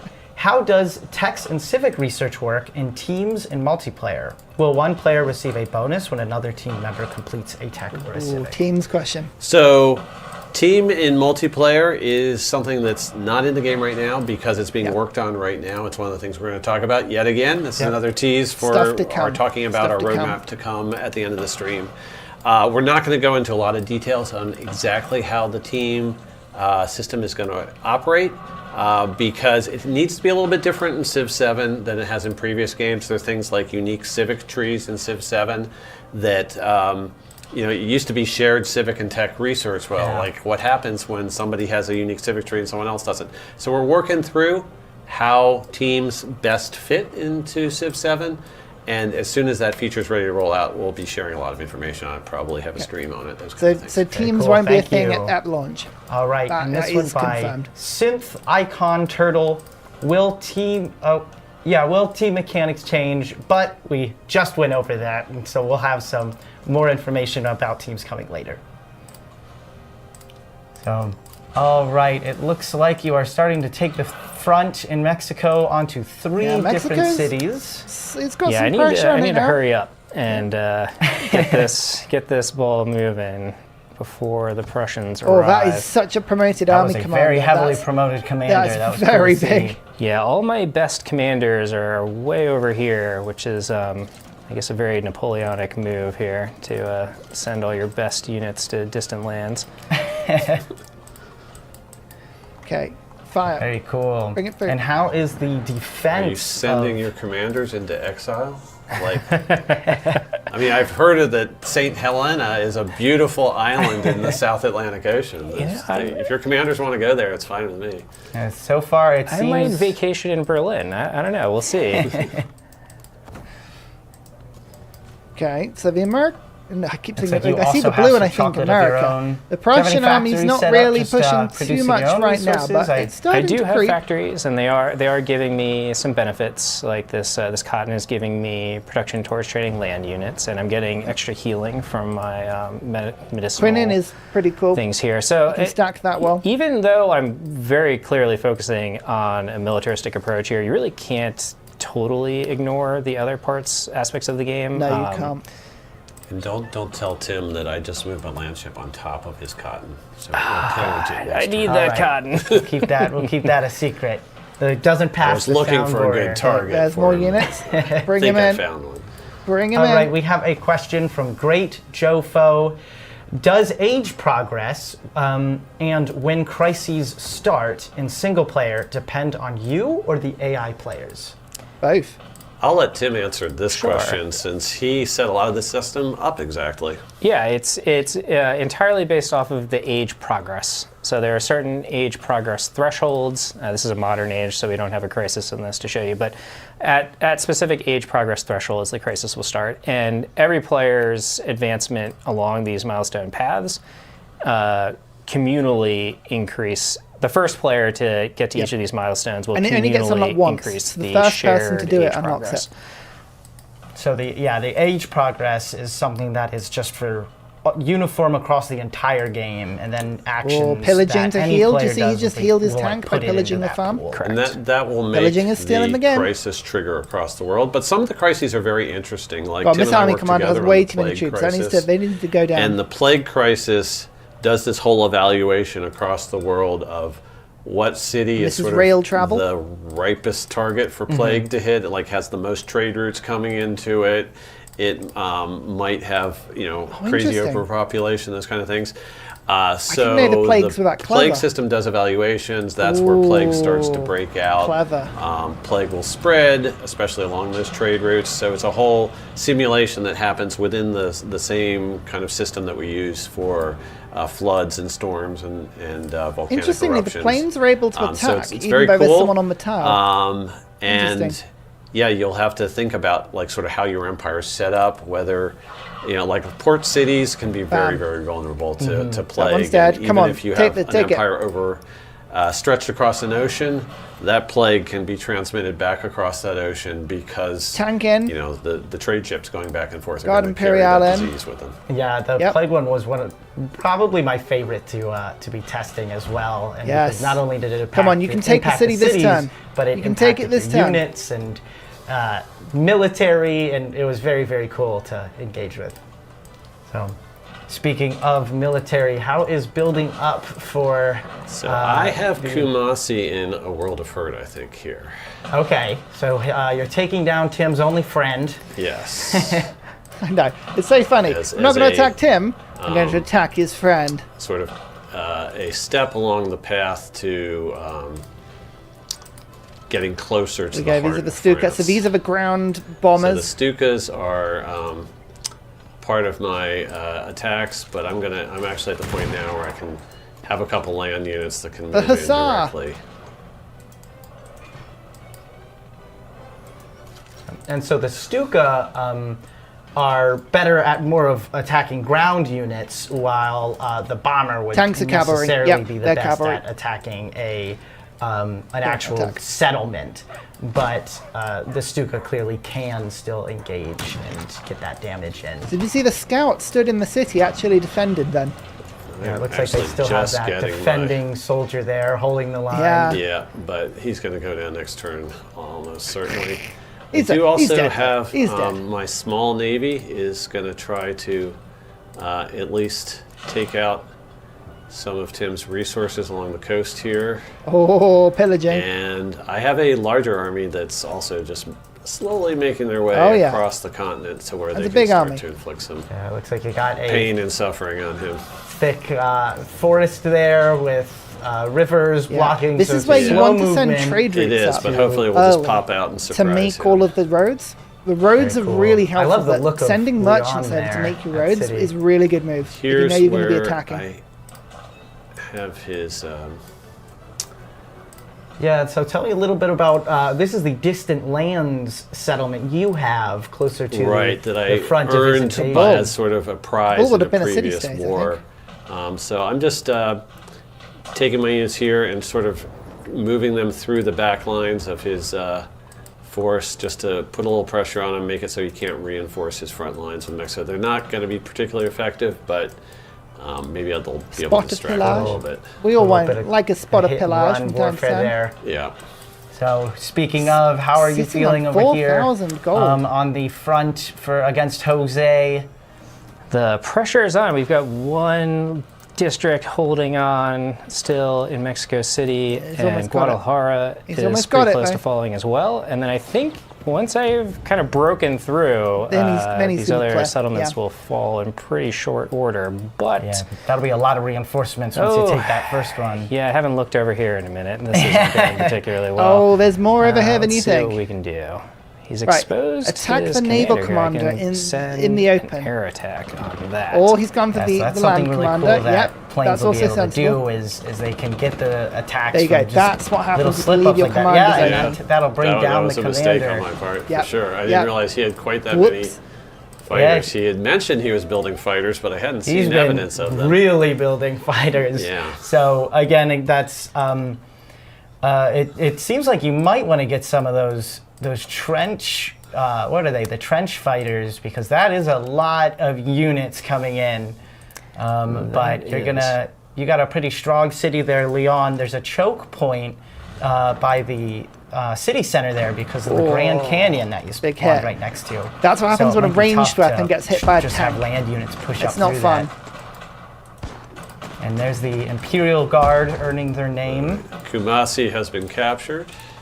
Oh, it's got I've actually earned some points on the ideology path. I'm still I think you only get 1 point for doing as far along as Tim is, but I'm only 2 points behind. So I'm at least a player in the military victory arena. So, and that should have given you a great work with Frederick's ability. So I am playing with Frederick has 2 personas. The persona I'm playing is the Baroque persona, and he gains a great work when I capture a settlement for the first time. You make your own artifacts by blowing things up. And gain an infantry unit when I construct a culture building. I'm not constructing many culture buildings right now, but let's look at our great work screen, and we can see that we have received an ancient sword. He's to buy himself a museum. Somehow pulled out of the archives at Kumasi, and we are taking that back home too. Very cool. Because Frederick appreciates That's right, Kevin. Yeah. Elements of culture like that, and so if he's going to find them in the city he conquers, he'll take them back home with him. Okay, very cool. So that's a very English ability. And I found out while playing this, thieving artifacts at war. If you exchange settlements in a peace deal, that'll still also trigger. So I was at war, and me and the person I was at war with, we asked for peace, and we swapped 2 little town settlements, and I managed to get an extra relic from that. So that's very cool. So it looks like the main city of Mexico is about to fall. So coming up in this next turn, hopefully you'll be able to grab that. Here we go. Yeah, and I was just realizing that, I was mentioning the French Empire invading distant lands, but the French Empire did invade Mexico. that did actually happen. That did. So this will break the back history of Mexico playing now. out here. Once those sure 2 settlements on the south fall, Yeah, not so much. Imperial it's just going to be Guard, sweeping in. Yeah, very cool. And so we're talking about the Imperial Guard. They're being used on the offense over here, but at home they're going to see a lot of use with that ranged attack they have that you were mentioning, where they'll be able to sit in the city and be defensive, but also have a really high defense strength from when they're attacked and can shoot out of it, which is very cool. So we got a whole bunch of combat going on here, so how about we zoom in to get some cool close-up action.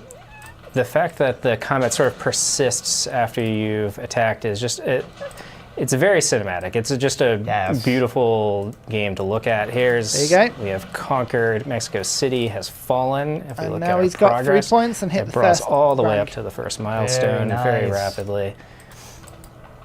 And that is a lot of units that you just freed up to go help out with the rest of the front. That was definitely the hardest part of this here. That was. And now it's if you can take that southern tile, but still a race against the clock, though. You'll be able to push straight through. Hold on to Paris. You got a couple cities you can lose at home, but as long as you hold on to Paris for a while, you'll be able to sneak in. I think he's doing all right. He's doing all right. He's got the speed. It's just depending on how quickly he can get the Manhattan Project so up. That's like Ed's sneaking some stuff around over here. So let's take a peek at this. Yeah, I actually decided that I might want to take some naval forces over to the other continent and at least see if they can slow down the demise of Jose Rizal's empire. So that's fair. I just spent. That's interesting that he's got a really weak city in the island cities. You want to take the island cities as fast as you can because they all count for 4 points. But they're really sort of quick. over in that direction. So I spent some money on some battleships that way. But I think the main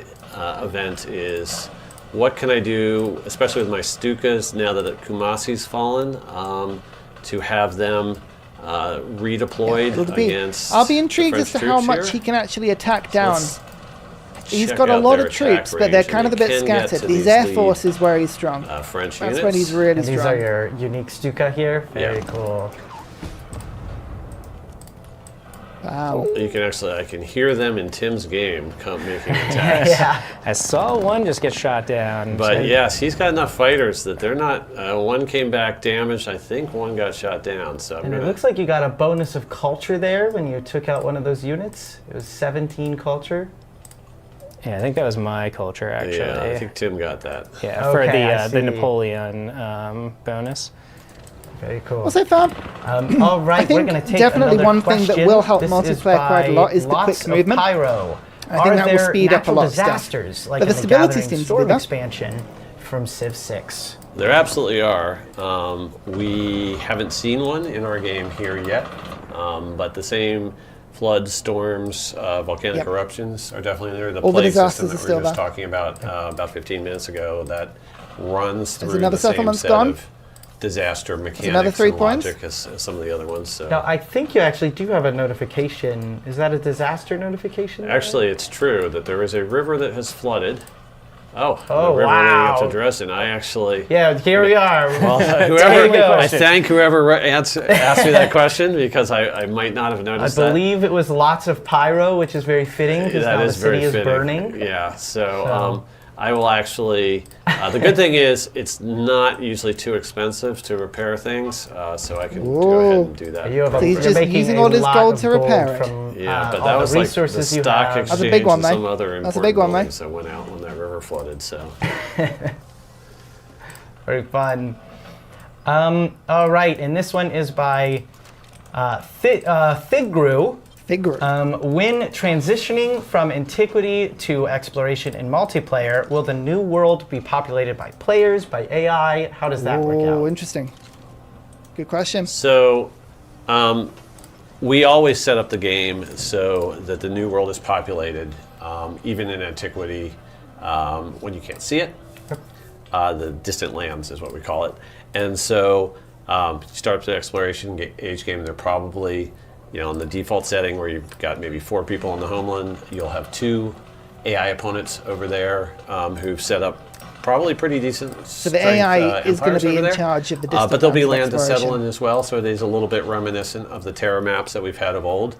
And so, it's a lot of fun to so see basically what he's your saying that the opportunities players are are not going to be in I charge remember of when distant we were land testing that sieves old Terra if map, you start an and, exploration. the first time we tested it, we were super excited to get over and try out to see the distant lands, but there was always one player who would just, instead of picking a naval civ, would lock in like Rome and just try and take over the home continent, which was always very funny.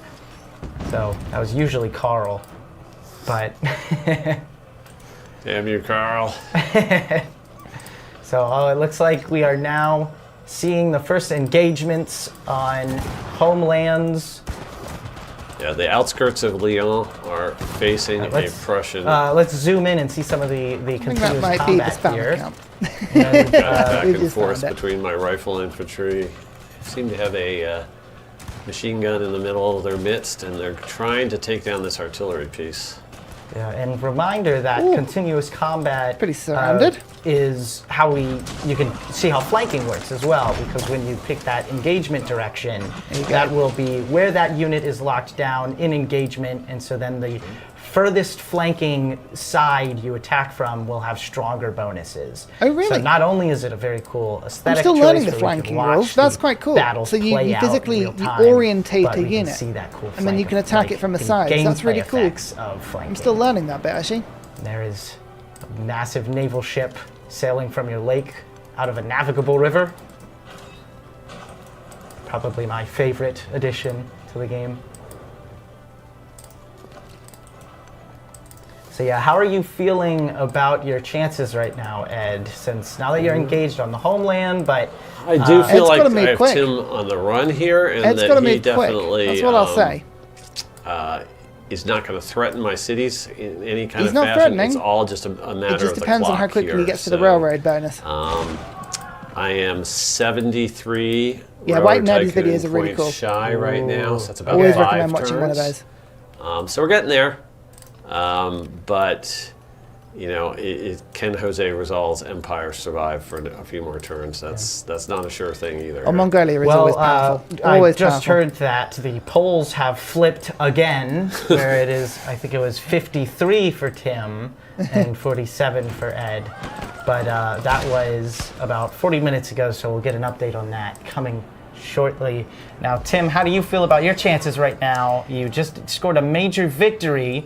It's all right if you lose a couple settlements, just as long as you hold on to the 1 or 2 that'll be able to run that project. So you still got a fighting chance, but it's gonna be a fight. He's got defenses. He just needs to put his entire economy into units, which he's doing. Leon, Marseille are both chunking units out very quickly.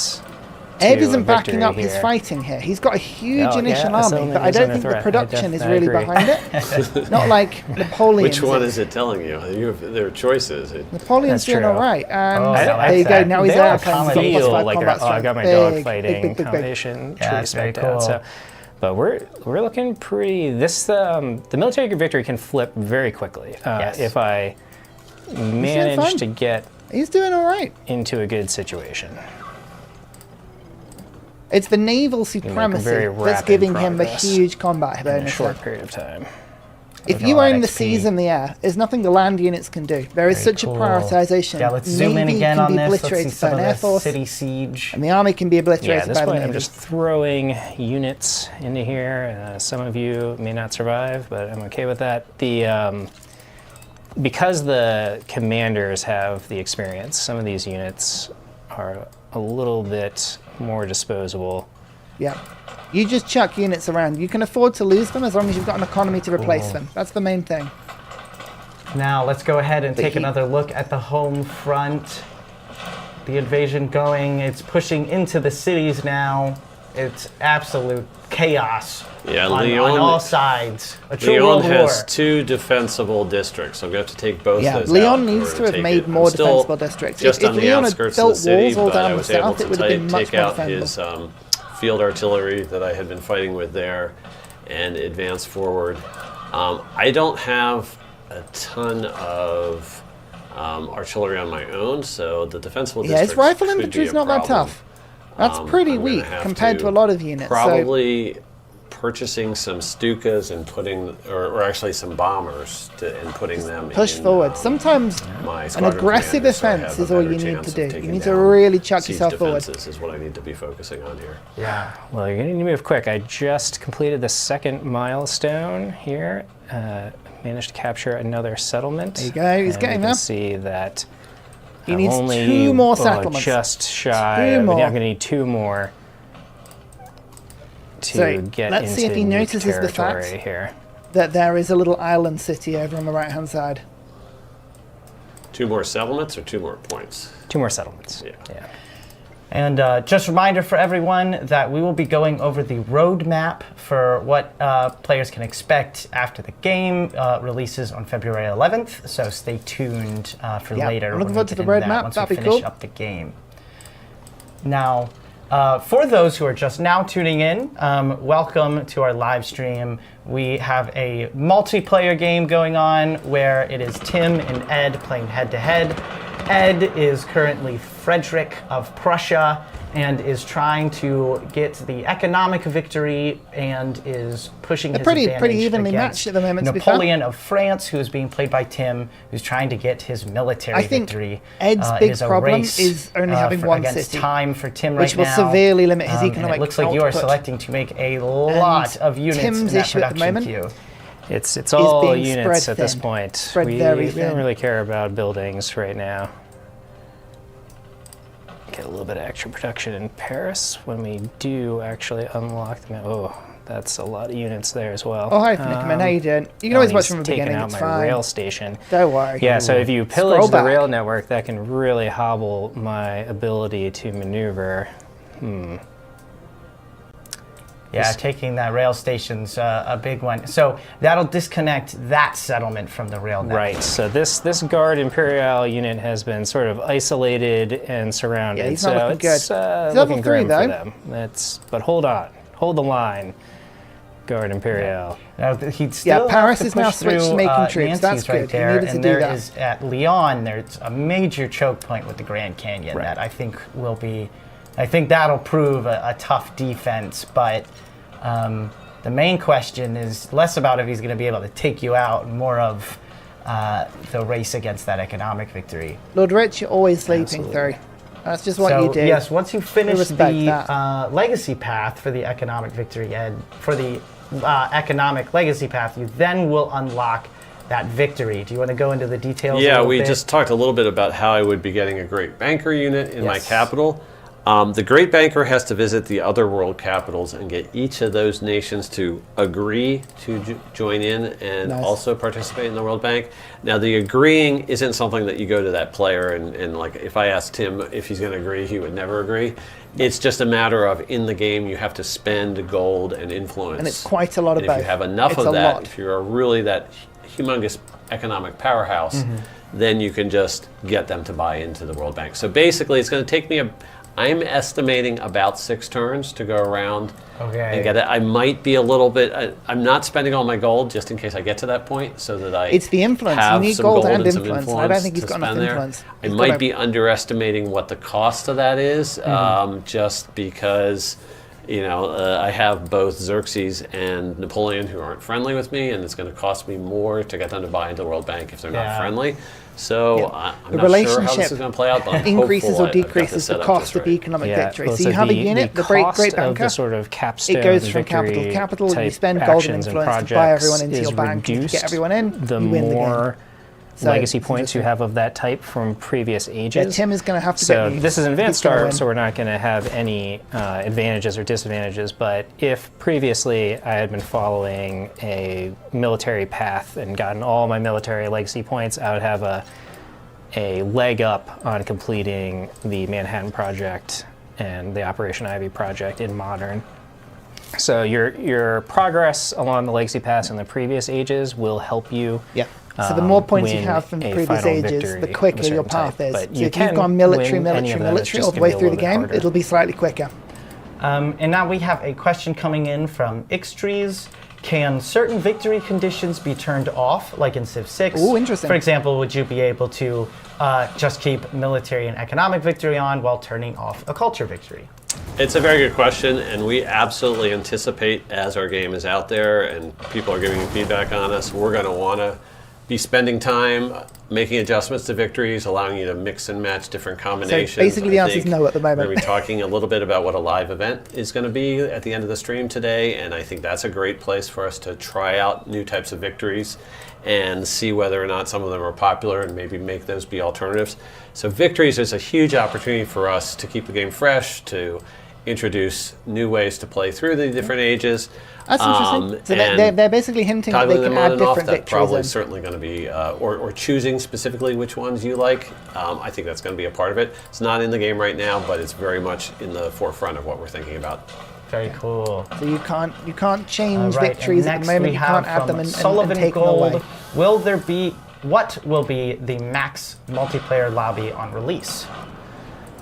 So it does depend a little bit. The multiplayer count's a little bit lower on Switch, but assuming that you're not talking about Switch, you can play an 8-player multiplayer here in the modern age in the game that Tim and I are showing. 8 players, and I think 5 because of the distant land mechanics and the fact that players might want to take that Antiquity game and roll it over into Exploration. We want everybody to have the chance to have treasure fleets and take advantage of the Exploration age mechanics.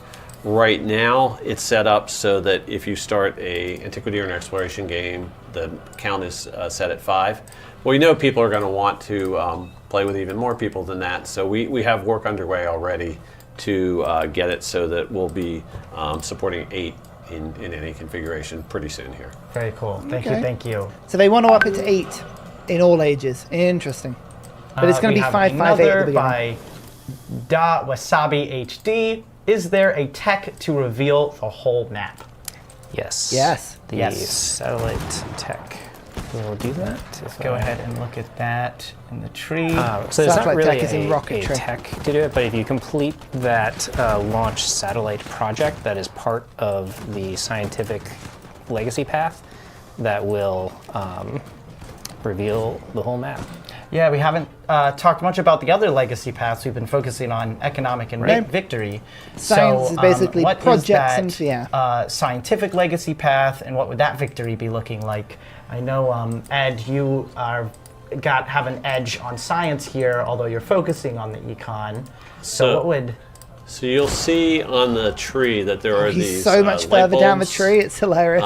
They represent key achievements along the scientific path. Yep. Since I have been through flight, I could have done a transoceanic flight.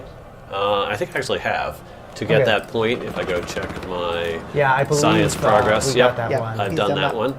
That's a big upgrade, that one. The other He's almost finished Railroad items Tycoon as are ones He's going to need more influence.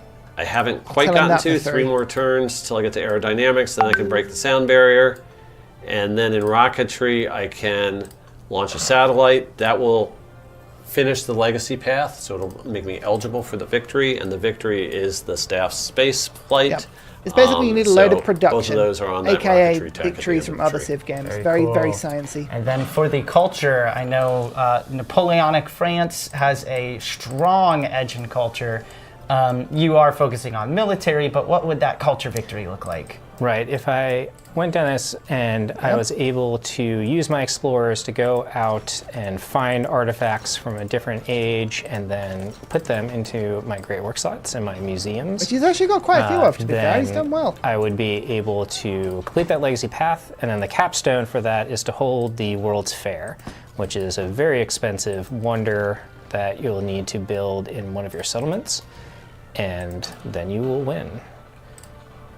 And it looks like you're about to take one of these final settlements here. Very close, but his tanks are on their last legs. I think he's lucky that there's only one more settlement because his army's looking fragile. Oh, there's more cities. There's more cities to go for. Okay, this is fun. We just got some interesting info on YouTube. It is 53 Tim and 47 Ed, but then on Twitch, it's 72 Ed. Wow. And what would that be? 28 Don't Tim. Trust Twitch. Well, I think these That's YouTubers all they're saying there. Don't trust the Twitch so it's audience. Team YouTube versus Team Twitch right now. Yeah. And so will this last settlement get your complete the legacy path for you? Yeah, so I would have gone for the island on the way. I'm short. I'm going to need one more, but I might be able to be sneaky and take out some of these coastal. I bet these are pretty lightly guarded as well. I think that's a good way in. I think that's really clever. But we'll see. He's got a long road to Paris. Yes, long road. I might have time. But all roads lead to Paris. And I was able to use my rail network to very quickly move people from Marseille to Bordeaux over here. I am 45 points from finishing Railroad Tycoon. He's getting close. I believe I've got 15 factory. Getting close. He's more influence. Oof, I need one more factory good. I need to somehow increase the factory capacity in Hamburg. Could you buy a Oh, I know. A port increases the resource. Yes, it does. It's a really expensive build. It's very expensive, though. But if that city, if it was a city, that was 134 gold to make that into a city, and then you could have used the production to do that. There we are. So I think that would have been a cheaper way round. You need to kind of like, you need to make sure you've got enough cities to do everything. This is the one city challenge that's going on here. I do respect that. Also might not be connected to your internal trade network. That's what's true. Yeah, so I have my WhatsApp thing open on a different tab. I should be able to finish that in 3 turns now, and then it's on to the World Bank. All right, 3 turns, and then onto the World Bank, which I believe you said would also take about 3 turns. No, it's going to take me. I figure that's going to take me probably 6 turns. Very happy about it. Capital, one to let's not sit in chat arguing right now. We're just trying to listen to the stream. We'll talk about that later, okay? Okay. Do you think you could finish out those projects in 9 turns? Down a level. It's going to be close. Paris has a lot of production, but the Manhattan Project is a pretty significant undertaking.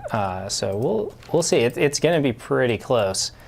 I'm just realizing if I can put enough pressure on Jose after taking this out, he might give me another settlement. Yeah, he might. This is the thing. Which might get me what I need.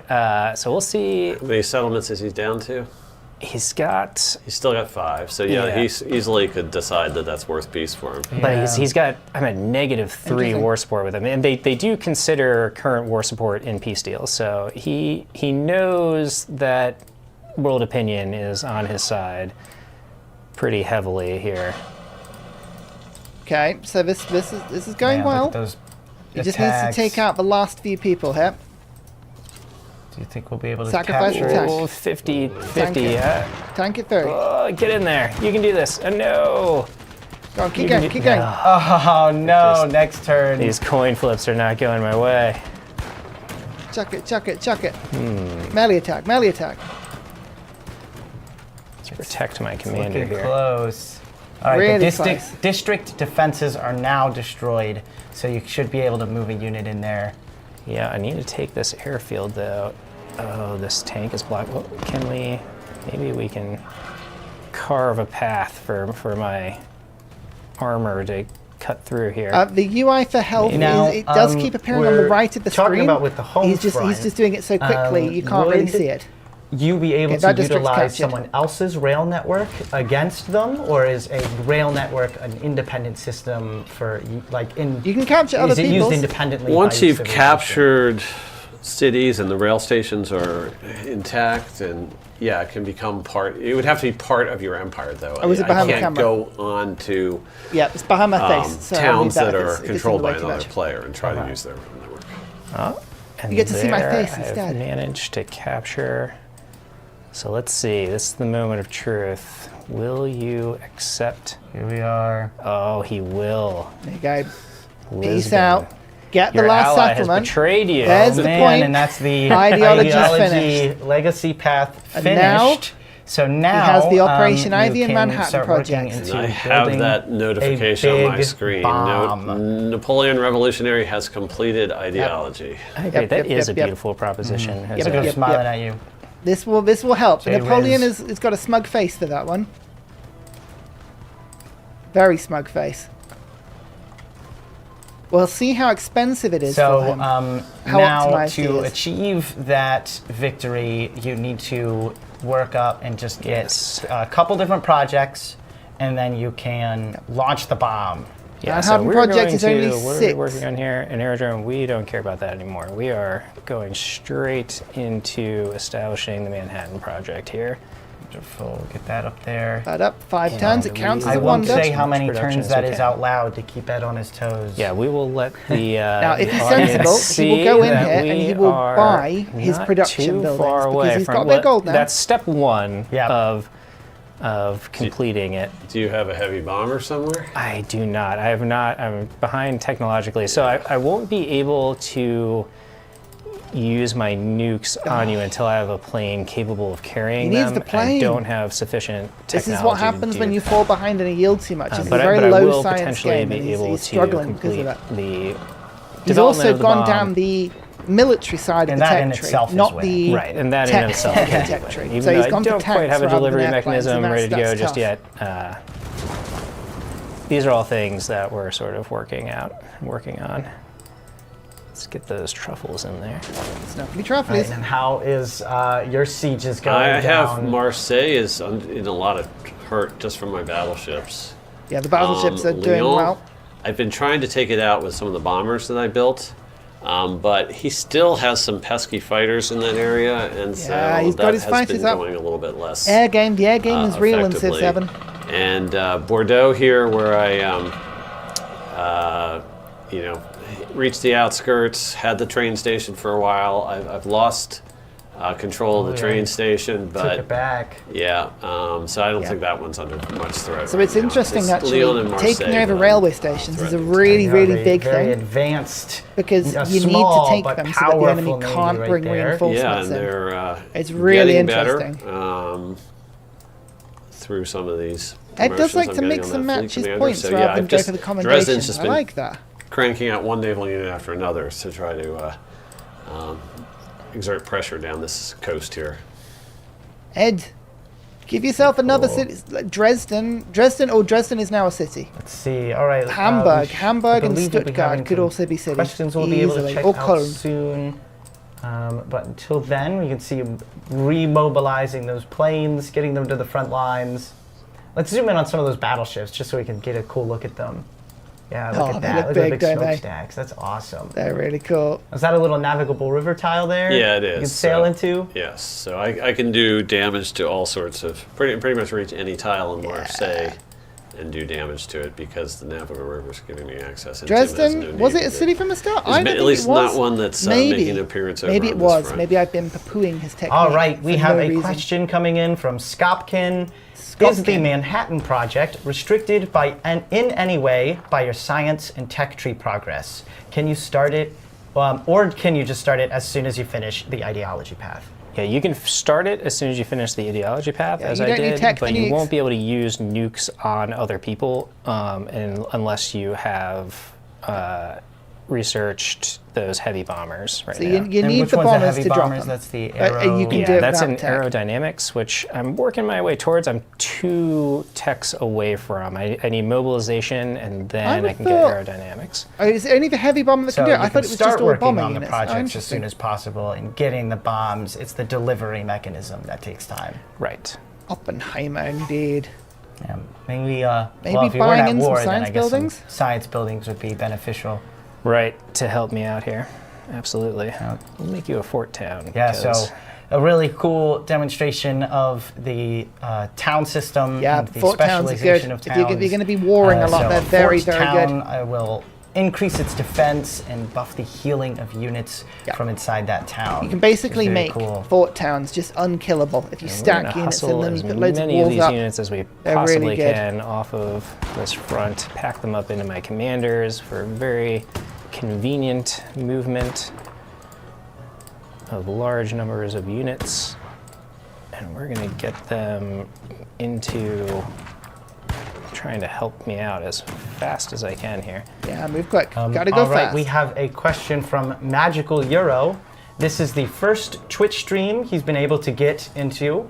What is the absolute craziest thing you can do in this game that you cannot do in Civ 6? Oh, craziest thing. It's like an interview question. Oh, he's thinking. I think the craziest thing that I have seen in any of our playtesting is some of the battles we've had over treasure fleets in the Exploration Age. And that doesn't exist in Civ 6 at all. Especially in multiplayer during the Exploration Age. You think, Exploration Age, people are just like sailing around the world and discovering stuff. But no, it's been knocked down, drag it out, military, and it's cool. I like fighting with, tall ships and we've had Benjamin Franklin big Mongolia is fleets absolutely full of the treasure, thing. swapping hands back and forth during the same turn between different players. So some of those things have been really fun. I've been a part of some major naval battles. I love the huge French flag that the Garde Imperiale move around with. One of my things that I think is crazy is when I mentioned earlier, being able to stack the different the French military is so superior. Abilities. It's so much stronger. You can get some really, really crazy scenarios, and as well as when you mix match different leaders. And I'm not going to get into too many of the ones I've found because I want the community to find them and get to see them for themselves. But there are some really awesome combos to engage Can't with. shoot a battleship. Yeah, there was a multiplayer game we were having just kind of for fun where we just decided that everybody was going to be America. It was America versus America versus America. There you go. You can play we had same Harriet Civ Tubman with America multiple versus Civs. Lafayette America versus Ben Franklin America. And what was really interesting about it is that even though we were all America, each of us got different precursor civilizations generated. And just because of those subtle differences, the traditions that we inherited, we had 3 very different flavors of America, actually. We had like a much more economically focused America. We ended up with a slightly more scientific America and like a slightly more diplomatic America. And they actually felt like distinct, cool. Even though in a multiplayer setting we were the playing, legacy paths you take on the traditions what is that you bring ostensibly a mirror make a match. huge difference. Just on the units need resources question, no, you don't need resources so to have that's like units, a really but every cool resource you new have thing, and that was increases definitely the combat sort of, power of that unit. So the more of the resource you have, the stronger it is. When the vision comes together. Yeah, it's very cool. Leon, it's looking a little grim over here. Leon is looking like it's I've been doing some work near the Grand Canyon there. Yeah. And if you get a couple more... We may want to notice that the Railroad Tycoon, the trains are chugging home to the stations in Berlin. So now he's going to get a great that banker. notification in my game. He'll have a great banker unit in his capital. We have him. So there is a great and now banker it teleports in Berlin. And it makes World Bank. Where are you so you can spend a load of influence and gold to do He can travel to cities, and after he's traveled there, then he can do his job to establish the World Bank. So I would send it to Paris first and see how bad it is. I've done that. So you notice that all the capitals are lit up. Let's see where Jose Rizal's capital in exile is. Send him over there. So you teleport him across, and you start buying out people's banks. And then next turn, he should get a new unit action to establish the World Bank there. Now, do you just need to be in any tile on the capital or the city center? I'm hoping that any tile is okay. Otherwise, I made a placement mistake. And always up to rocketry now. You're also researching the last tech, which is pretty nice. Yeah, I have started on rocketry as well. Yeah, I would have to go back if I wanted to try to pursue the scientific victory and go and finish up those projects. But that is one cool thing. Sometimes you might want to pursue 2 victories, and then it's just whichever final victory culmination, capstone moment you can get to first. I've had that situation. Interestingly, they've actually hit 100% on age I progress. finished 2 legacy paths. I'm like, well, what's going to be faster, Great I wouldn't be Banker surprised or if the game launching a rocket? And ends. you get there and you because they've hit do the math and 100%. figure it out. And sometimes it's not even the one you expect. Yeah. So it can be useful to pursue more than one for sure. And especially when you're in previous ages, because if you're in exploration and antiquity and you plan on playing that full game, you want to. I really Leon's not promote under the too idea much of threat going here. and getting as many of the legacy all paths right. as you can, because you'll get Upgrade bonuses it. into the next age. However, once you do get into modern, then yes, you get the sudden death victories where it's important to focus on making sure you can achieve something there. So. Okay. And so now that we are approaching the victories, why don't we talk about how the nukes can be used? Are there different types of nukes? How do we do that delivery process? Let's go into the details there. Right. And, nuke information. We'll get to there. So once I have the Manhattan Project, I will unlock a project in the city's called Build a Nuclear Weapon. I need an aerodrome with a heavy bomber in it. And once I complete that project, it'll load the bomb into that heavy bomber. And on the aerodrome commander, you'll see this button here where it says WMD very, strike. very similar and to I currently the have 6.6 no process. available warhead. Very similar. But once I have a warhead in my Empire, I'll be able to click on that and try to strike a tile. His fighters will be able to intercept it, so I do need to account for that. But I can use a nuke anywhere I want.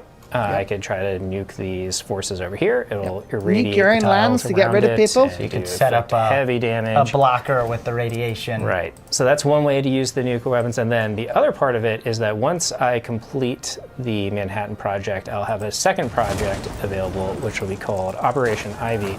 Yep. And completing that will just instantly win me the game. So that will be. So he's just all he's got to do is finish this project and one more project, and he clearly would win. have a. So this is why with his gold, he's got 1,000 gold. He needs to be building production buildings in his capital to speed this project up as much as he can. A nuclear test academy, that sort of proves to the world that it's a bad stuff idea like to that. mess with you from this point out. Yeah, Gandhi. And that is sort of how it's too difficult to get nukes. Gandhi wouldn't be happy. Military victory will come to a close. Since you finished out your turn, let's zoom in on the Manhattan Project Wonder, so we can go ahead and see what that looks like under building construction. out over here. We're getting there. It's in progress. You got to leave a tile for it. I've got.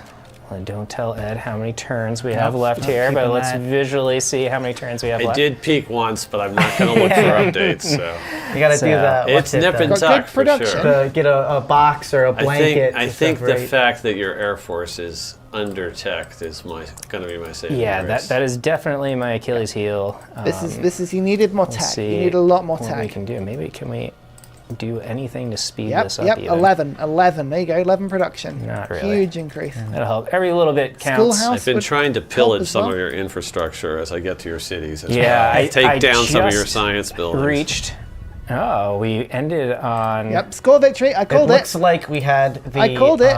It's score 100%. victory on. Oh, so we had the score bring victory the on. age to a close as we have reached So- 100. Yeah, we weren't paying attention to our The age progress. We're so Does that focused mean on that the France victories. won? So that brings up a good point. There is another victory condition, which is the score victory. Yep. It has to be there in case you ever get to the situation where you're in a stalemate Totally position. called that. Yes. I totally called that. Nobody is able to. I was win. like, will right. anyone And ever the- notice this will be that? The when- score victory in Civilization 7 is a little bit different than how score victories have worked in the past. It's the accumulated number of legacy points Ed you've got had it. across the whole game. Oh no.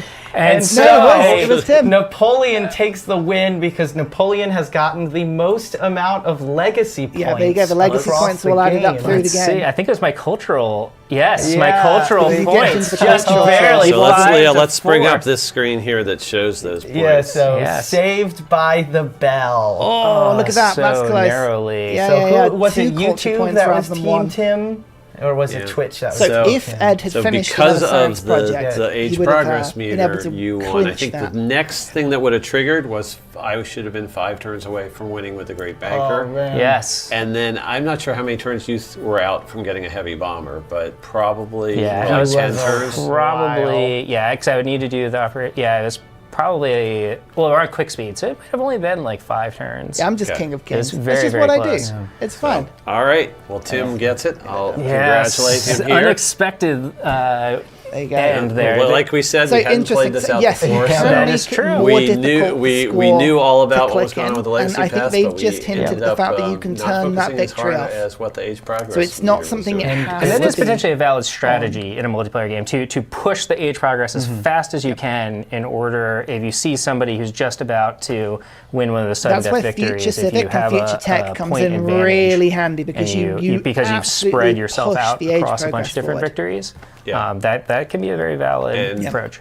wasn't looking at the math, but obviously I hit that final Railroad Tycoon milestone. You hit the final And that pushed us. military the victory combined milestone. things. All Everyone those was too things were close pushing to a the progress victory. And up. this goes Score to a activated. point where if we were talking about not looking at the science victory, not doing those projects because you're fully focused on the econ, but now we can see that going in and pursuing the other victories can help in situations. And like if this. people feel like, well, we don't want score victory to be beyond, we really want it to be a sudden death victory, that we showed the settings at the very beginning of the stream where you can go with the long age. Yeah, the right. long So age is long gonna, age- it pushes the It makes it number really of difficult to get a points score you need victory. to finish an age way back. And so that gives you plenty of space for the sudden death victories to kick in. And conversely, the abbreviated ages is going the other way. And when we've played with those in multiplayer, that almost always ends in a score victory. And so you can sort of skew your Abbreviated your is preferred really, way. really quick. And this is really something quick. that, Rapid multiplayer as we games. get more data in, as we get feedback from the community, we'll be tuning all these numbers. It could be that it might be good to have a little bit more leeway before. I would say age that progress, instead or of maybe only in selections, modern it would be age. better for them to have a Is that the case? slider so you can we'll manually be, change how many paying a lot points of you need. attention, which Because I I think think is a people good are going to want that segue, for Sean. size Perfect. control, I was about especially in a to pick multiplayer up on that one. environment, but we'll see. So, great game, and now we're going to go ahead and talk about what players can be expecting past the release of the game. So on this is February really interesting 11th, and info what that's that gonna come up future here. roadmap has in store for us. Early so, access. Ed, if you would like to Global take it launch. away. Day 0 patch live. So this is our detailed roadmap graphic. And You this is will all the see details this of the both leaders. here on the stream right now, but it is also being posted online with the new dev diary that's coming out, which is talking about victories. Like So the we talked about a crossroads lot of the today, but road, if you of the can't of the remember all world, the of the details road, and you want to is see it going in to come out in print, 2 that's parts. Right there on Early the- March, on late the March. victories, Ada dev diary. Lovelace. And one of the Ada key Lovelace. things about the roadmap is Carthage it and is Britain. composed as you go through month by month, like this is broken up from left to right.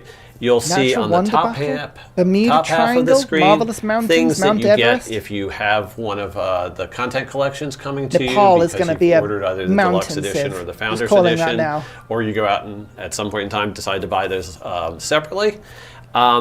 But we also have very, very important free updates to anyone who owns the game at whatever level they've purchased it. Tim is, leading up the charge on those updates, so he can talk about them a little Bulgaria bit. is very interesting. But so choice, let's isn't it? look Yeah. I don't think we've seen first Bulgaria, at that have we? early March block and talk about what's coming with the Crossroads of the World pack. Now, the Crossroads of the World pack is broken into 2 releases, an early March release and a late March release. That's not a pattern that people can, should lock in on. Some of our collections will be broken up into 3, 4 releases, those types of things. They've so already it's not said always that. going to be It's 2, going but to be a that's bit just random how depending on how Crossroads much of the stuff World is going to works. get And then released that and the first speed they want release, to release it. we have some exciting new civs. We have some B-roll that we can show in terms of what those civs look like. And we have a cool leader. And because these civs and leaders, I think we're seeing the Carthage. right here. Oh, It's this is actually, Carthage. before I say anything more, I'm going to let Tim talk a little bit about what's cool This is about the Carthage. Antiquity Yeah, Carthage. Carthage is I haven't seen definitely becoming one of my favorite Antiquity civs to play. It's a very unique experience. If you were a fan of Venice in Civ 5 and that gameplay, this is sort of a spiritual successor in a lot of ways. and I think people are really going to enjoy a Venice-like antiquity civ. And so that's an important point to make, is these DLC civs were done after we had the base game pretty well figured out and settled in.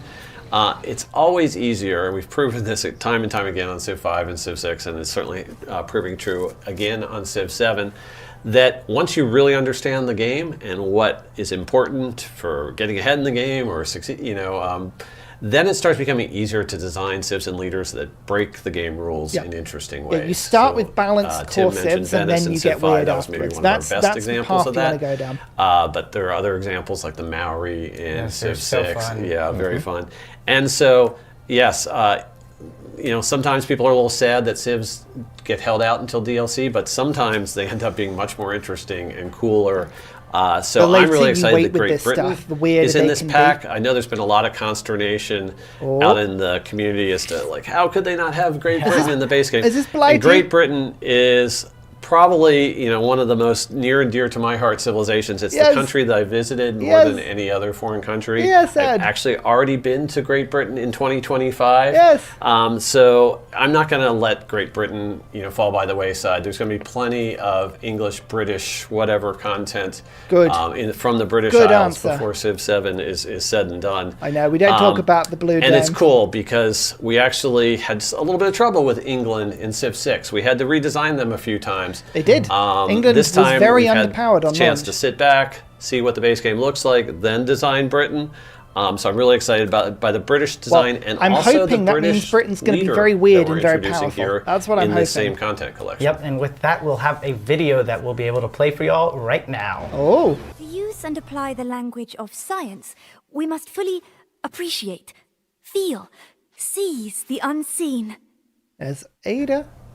So Ada Lovelace this is all new. Is our new scientific leader. So we have leaders who are great in diplomacy like Machiavelli. We have leaders who are great in culture. I think Catherine the Great is one of our examples of that this time.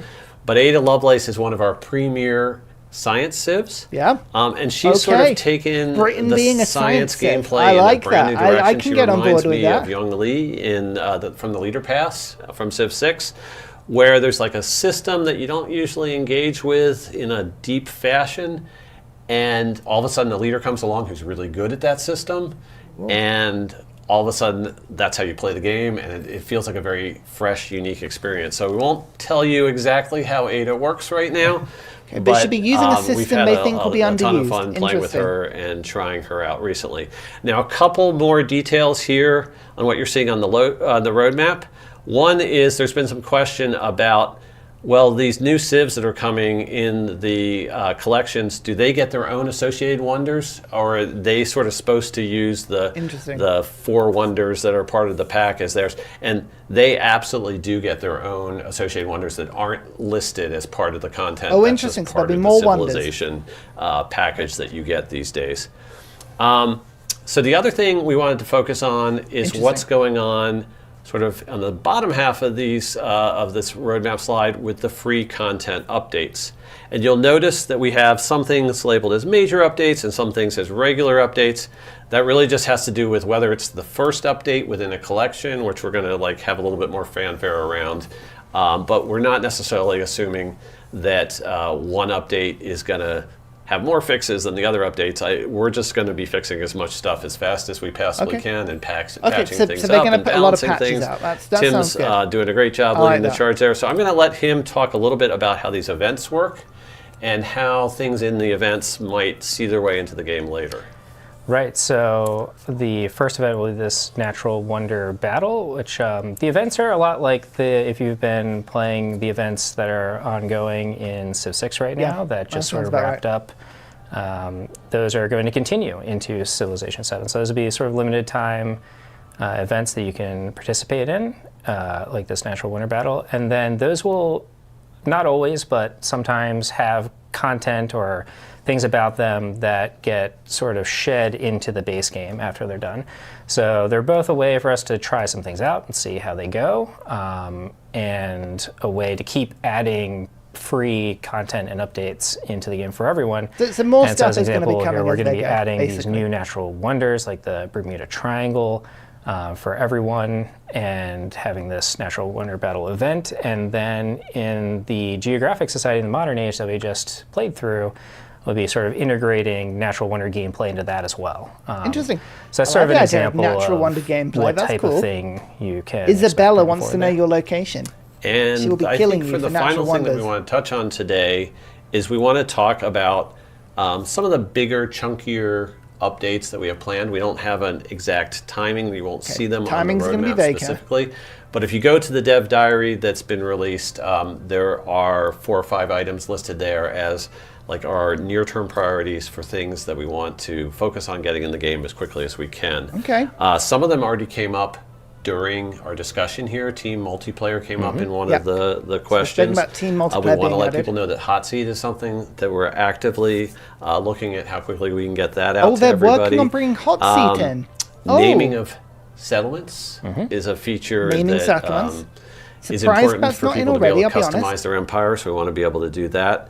And we talked a little bit about There's nothing here. It's just how a symbol. you might have some campaigns or some multiplayer campaigns where you want to play, this age and another age, or just a single age. Right now, when you start into a game, you pick your starting spot, but it's always going to run through the end of Modern, and we want to make it so players have more control over that they can have a single age experience that feels like the same with victories like our Modern Age does. So they're going to put like single age and then I think, victory conditions what was the in. last Interesting. More map types and Yes. other map improvements and things like that are definitely a thing that we're looking at. Yeah, More maps. so we I hope want they bring to more maps in. More make maps will it give a lot of so variety. we'll take some feedback. We've seen feedback from the community already on our map types, so we have some adjustments. Some of the maps are a little blocky in some configurations. We can definitely make improvements there. Yes, you can. One thing They look very square. that's sort of a really good example of what we're doing in terms of listening to community feedback and trying to get things into the game right away. So a lot of people have been making comments about the mini-map and how they feel a little bit discouraged that the mini-map is not quite as cool as it's been in previous games where you can see where your territory is. That's a change that we sort of turbocharged in the priority. Yeah. So mini-map has been I updated. believe that there are some of our streamer friends who are out there who have copies of the game that already have an updated mini-map, and by the time everyone gets their hands on the game for the initial release, that updated mini-map is going to be available for everyone. Yeah, they're all playing much better. a more recent build than the Hi, one Carl. that you saw here. Right. And I believe talking about our streamer friends is a perfect segue into what we have next to talk about. So we will be having a Civ World Summit that'll be going on in the next few days, where we're going to have a whole bunch of different streamers coming together and having a head-to-head competitive multiplayer experience. God. And we have a video to show that off right now. Oh, a video? I wonder who could possibly be at the Civ World Summit. What could possibly be going on?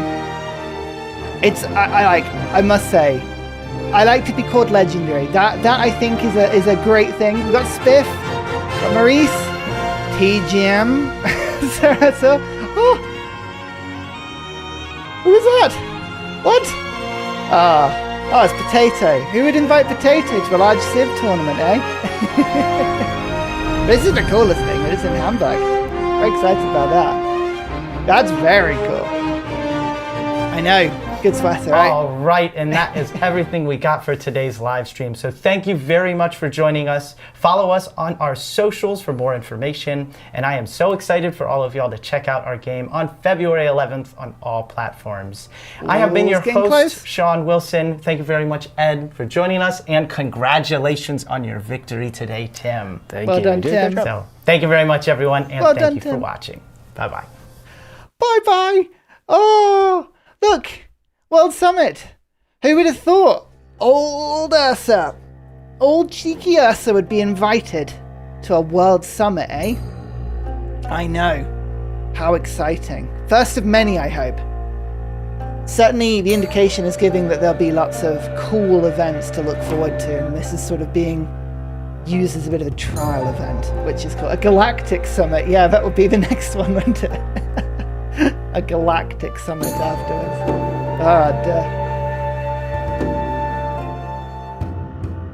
Alright, let's switch back the music. Let's There's no more of this stream to listen to. Let me just change this all back around. What are we on? -30. As we go in, we'll put Spotify. Oh, it's a lot of air. Wow. Well, that's exciting, isn't it? Lots of information that we figured out that I think was quite new. Very interesting about the things that they're planning on bringing into the game early on. Hot Seat, definitely one of those points that had a spirited segment of individuals who wanted Hot Seat to be brought back into the game. And I think this is probably a point that is brought up quite a bit. And I know I bring it up quite a bit, where, and other streamers are the same, we bring up the idea that the Civ devs are they listen. We're in touch with them. We act as a bit of a conduit of the community when it comes to this sort of feedback. And we chat. I literally chat with Carl on a daily basis, normally because I've broken the game in some way and I need to figure out if it's deliberate or not. More to come in videos, some really funny things that have popped up. But they listen more than any other publisher that I've ever seen. And they're listening right now. Probably, some would say they could even be listening right now. And the thing is that whilst change may not be instantaneous because of the magnitude of changes that need to happen across multiple platforms, stuff is being brought in. The minimap was a big one. Minimap, I think, was brought up as a huge point of UI improvement that wanted to be addressed quickly. We wanted that to be looked at quickly, and it has been. And Hot Seat being looked at as well is one of those things where people have said, oh, we would like to see Hot Seat, and it's being brought back. There was a decision made to take it out, they've reconsidered, and they're bringing it back. So there's a lot of positives around there. I think teams for multiplayer may be a bit of a niche thing, but it's a very important thing for a lot of the hardcore multiplayer groups. Certainly a lot of the groups that I know of, like CPL for Civ 6, use teams quite religiously for some forms of competition, and you want to see that being brought back in. I think having separate ages for multiplayer is really good, or being able to condense the game into separate ages so that it's got a proper victory. That sounds like an incredibly useful thing to be bringing up as well. So I'm wishing those changes get brought through.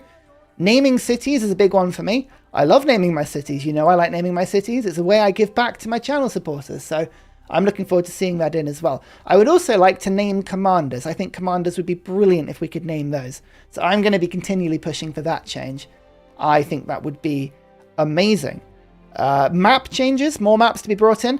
A lot of people have said, oh, the maps look a bit square and there's not many of them. But we have to cast our mind back to previous editions of Civ. Civ 5, Civ 6 especially being examples where there are not many maps on launch, right? There are not many maps on launch at all. And then there's more and more brought out. By the end of it, there's a ton. So I'm hoping there's going to be a lot more maps brought in. Certainly, there will be different options for styles of maps. Now, I hope mod support gets brought in really quickly. I don't think it was really mentioned right now. I to be honest, I've not kept up with the news on mods and whether or not those are going to be available on launch. So that will be something that I'm really interested in, because I am, of course, the king of mods, and I like to put, I think currently on Civ 6 I'm running 50 plus UI mods, so there's a lot of things. There's a lot of things that I would like to see brought into the game. A lot of stuff that we've had confirmed as well. Ada Lovelace, Great Britain, Nepal.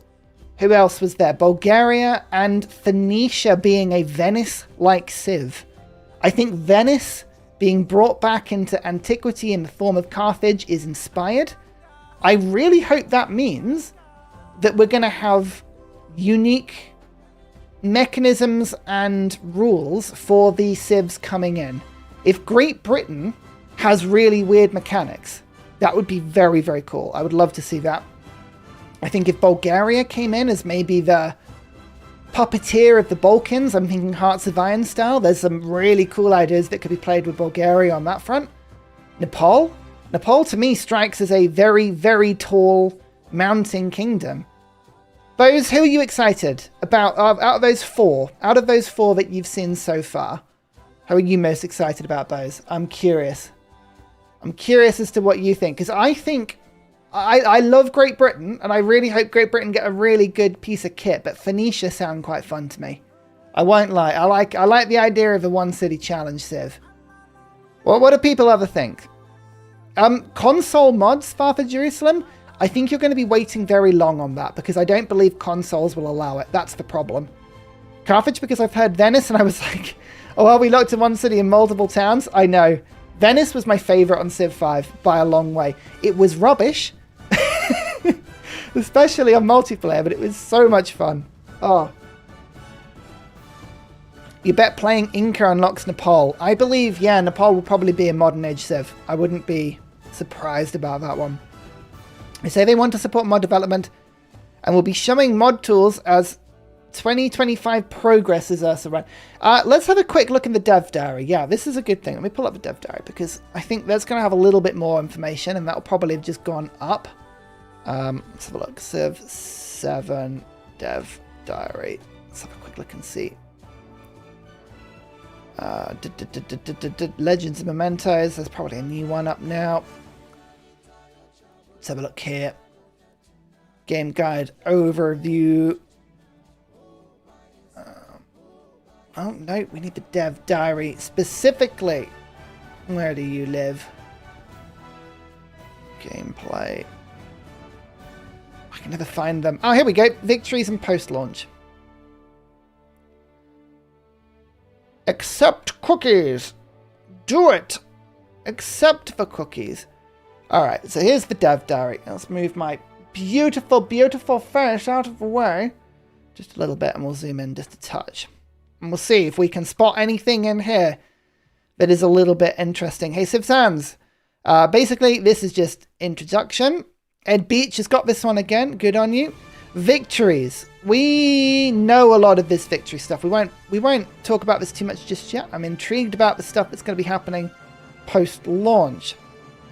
Oh, tips on your first game. Let's see if they stack up with my tips because I put a load of these tips up on my first video. Let's see if they stack up. Governor. Yep. Standard speed. Yep. Contents plus. Yep. Small. I would have gone tiny, but sure. Tutorial. Ooh, we'll turn it on, but you can turn it off. Yeah, that's fine. Okay, here we go. Post-launch. I think I did pretty good on that. So, paid content comes out, 3 challenge updates, events, and challenges, and they said that patches will be pretty regular. They're going to patch as they go, rather than waiting for big updates. I like that. I am always a fan of the game that patches itself regularly. I hope, my only hope with that, as somebody that often plays a lot of Civ, and often plays games over several days, I really hope they don't get into the, I'm going to call it the Stellaris issue, that I used to have when I was playing Stellaris in my off time, where a patch comes out and then makes it so that you can't play your game. I hope there's not too many of those, but we shall see. This is what we saw on the stream. Nothing too exciting here. We've obviously got Ada, Carthage, Britain, 4 new natural wonders. This is paid stuff. And we've got Boulevard. Simon Boulevard would be amazing. I'm expecting him to be quite military focused. And I'm expecting him to be a good pairing with, say, Mexico. Are there any other South American modern age civs? I don't think there are, right? I don't really know. I think that, sorry, just to pull back on this console point in the chat. Console and mods. The reason why I don't think it's going to be is because the way mods work in Civ is that they are stored normally on a separate, what would you call it, isolated or independent base, be it the Steam Workshop or some sort of other Fanatics website, right? That's where mods are stored. And PCs have access to these through Steam, through Epic, however you're going to do it, and through the files on your computer. Consoles are locked down. And that is not a choice that Firaxis makes. Consoles are just locked down to be much more protected. You cannot go in and alter console files very easily at all. So, the only ways that normally mods work on consoles is if you have a custom-made mod store for the game. So, I think the Bethesda ones are being mentioned in Fallout and Skyrim. Those are very specific mod stores that are created to it, that are literally made for those games. The big problem is that you're not going to find many mods that are willing to put the same mod on different platforms and get more to work up, probably. And I think it's going to be like one of those cases of, I don't think Firaxis is just going to make a store just for each independent console, because that's a lot of work. That's a huge amount of work. Maybe it'll happen. But I think consoles are just too difficult to go into. Yeah, Bose, there's no such thing as a jailbroken console. It doesn't happen, especially not with Switch. No, not at all. Not at all. Nintendo lawyers will ninja you to death. It's true. So that is why specifically I'm not optimistic about it. But I think the fact that there's crossplay means that consoles will have full access to multiplayer with people on PC. So that will be good. And it should mean actually that in some multiplayer competitions, there may be versions of multiplayer circuits like the CPL. I don't know how they're going to do things. I'm not connected with the CPL in any way. But it might be that they have specific console categories that allow competitive multiplayer on console, which is something we haven't seen before. So you might see that. You never know. So content creation, collections, we should say. We know all of this. So collecting feedback. This is the thing. And this is where I like to be slightly... I don't want to big myself up. I don't want to big us content creators up too much. But one of the major roles we have is we act as a bit of a conduit for this sort of feedback, right?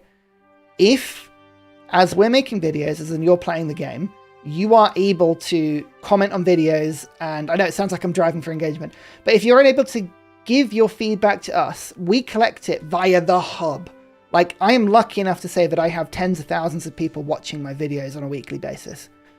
Hundreds of thousands. So I collect all of that feedback in the comments, and I very quickly get a flavor of like which way the wind is going with certain updates, where patches or balances or sieves, if things are broken, if they're too powerful, if they're not powerful enough, if things are So what we do is we act as a bit of a conduit for that information. We send it back to the devs because we know the devs on a personal basis because of the events we've done. And this Civ World Series is a great example of hopefully meeting some more people again behind the scenes. I've got connections. And already a lot of the feedback we've given, like as early access people, we have been breaking the game and we've given some really good feedback, which I think has led to some decent fixes and changes. We found bugs here that have been ironed out pretty well. And give Firaxis their due. They look at stuff quickly. They're really good. They listen to us. They want to listen to us. Like, Carl has been absolutely fantastic. Yeah, Bose has been on it. Bose is an absolute trooper. Bose is what I would call an essay writer. But that's where we need your help, right?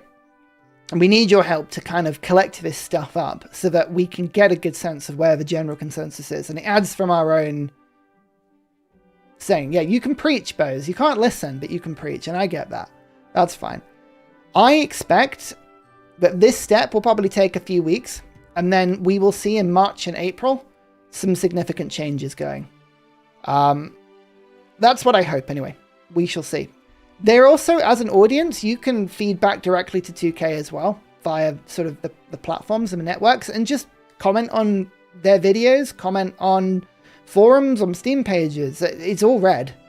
It's all looked at. They're very good at listening to this stuff. And then we look at the core game updates.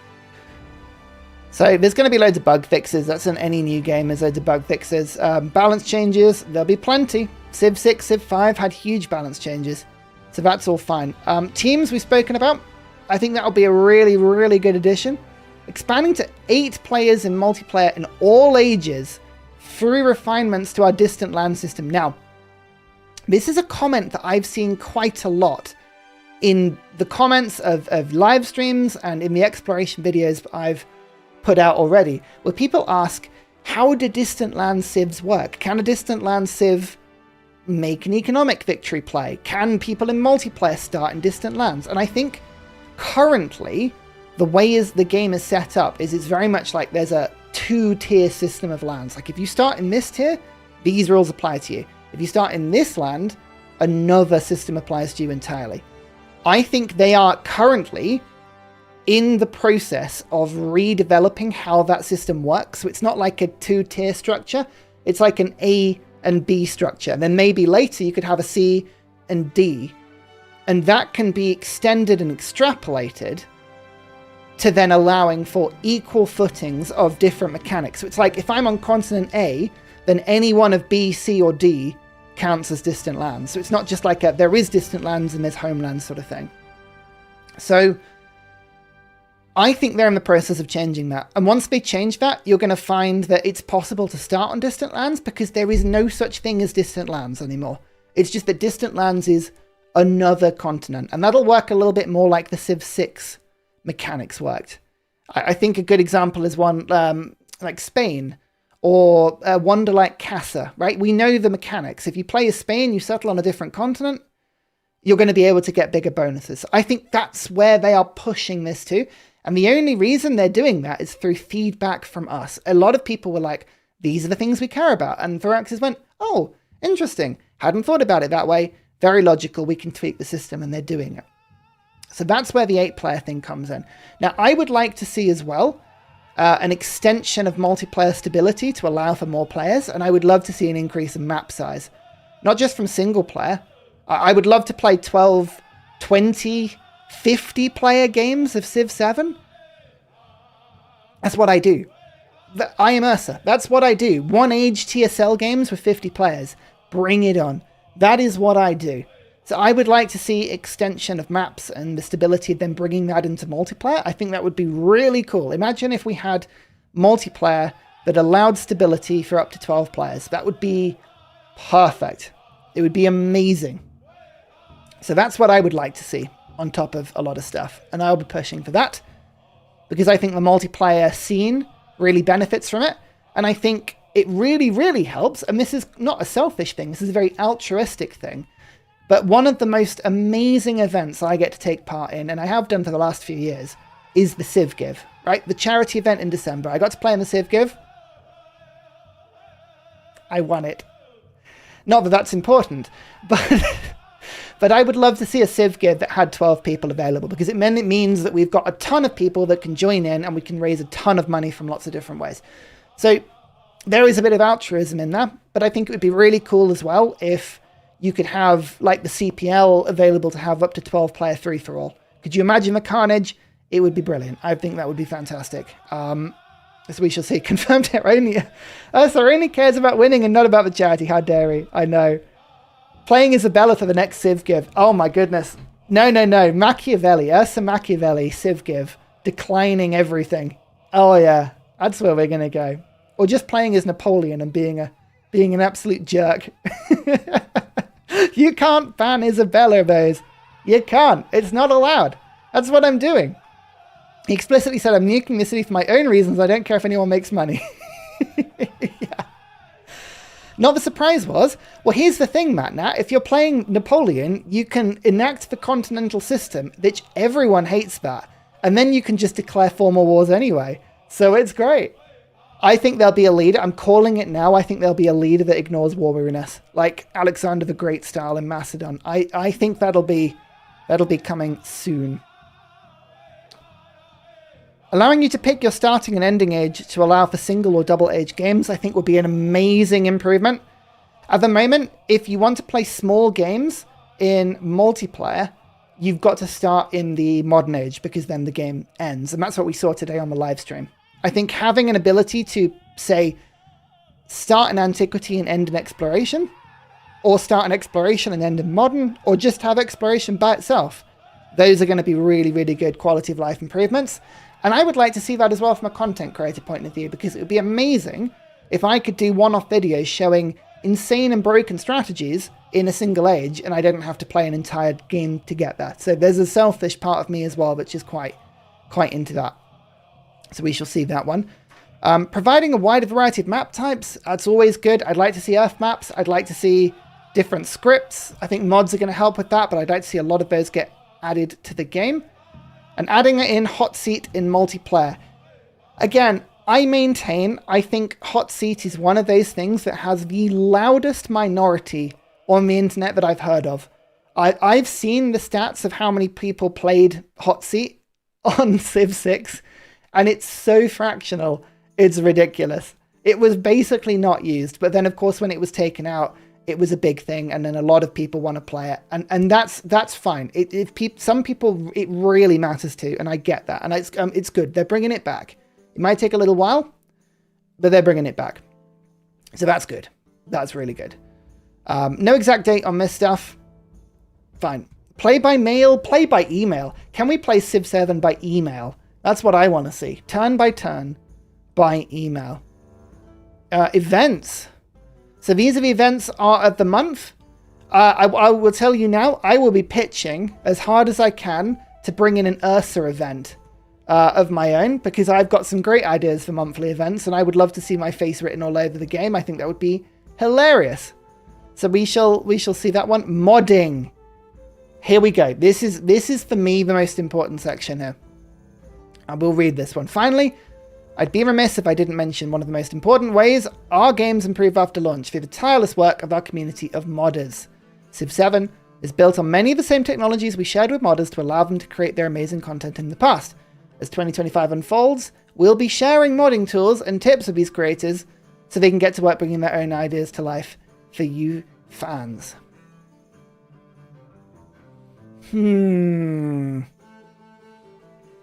That doesn't give you an impression that it's going to be quick, does it?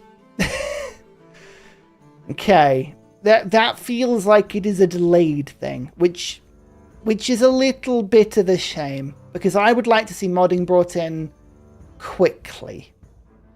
That's selfish from my point of view, because I use mods to make the game look pretty, and I like to make the game look good for the audience, right? A lot of the UI mods I use on Civ 6 have got nothing to do with my gameplay. It's to convey information clearly to the audience without having to look at. And I think this is one of the things Civ 6 did quite well, right? You've got buildings in Civ 6 that are coloured to match what they basically do. So you know that a campus building is blue. You know that a production building is brown. You know that a culture building is purple. And so on and so forth. So when you get to look at the map, it's quite obvious of what's going on without you needing to dive into the detail. And a lot of the improvements were a bit like that as well, with colourful farms and colourful, mines and whatever it is. You can immediately look in and say, okay, that's being worked. That's easy. Now, it's good from a gameplay point of view, but it's also good from a creator point of view, because I can make a video and I can know the audience can extrapolate information really easily on the screen without me needing to necessarily tell you about it. And this is why UI mods are really important for me.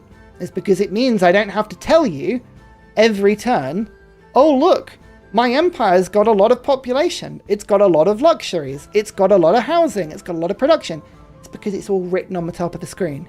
And it's just there every turn, So there's a lot of value in as a content creator in creating something where you can watch my video and kind of play it at 2 times speed, or maybe be, cooking whilst you're watching it, or whatever you're doing whilst you're watching my videos, sleeping, it sounds like most people do.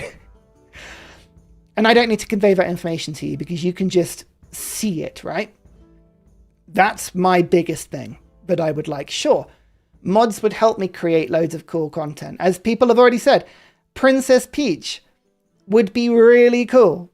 I'd love to see Princess Peach back under some Miko Mario mod. I would love to see Roman Holiday get their hands on the AI. I would love to see CYP Ryan coming up with a tall and wide and tall mod again. All of this stuff would help me make infinite months of content.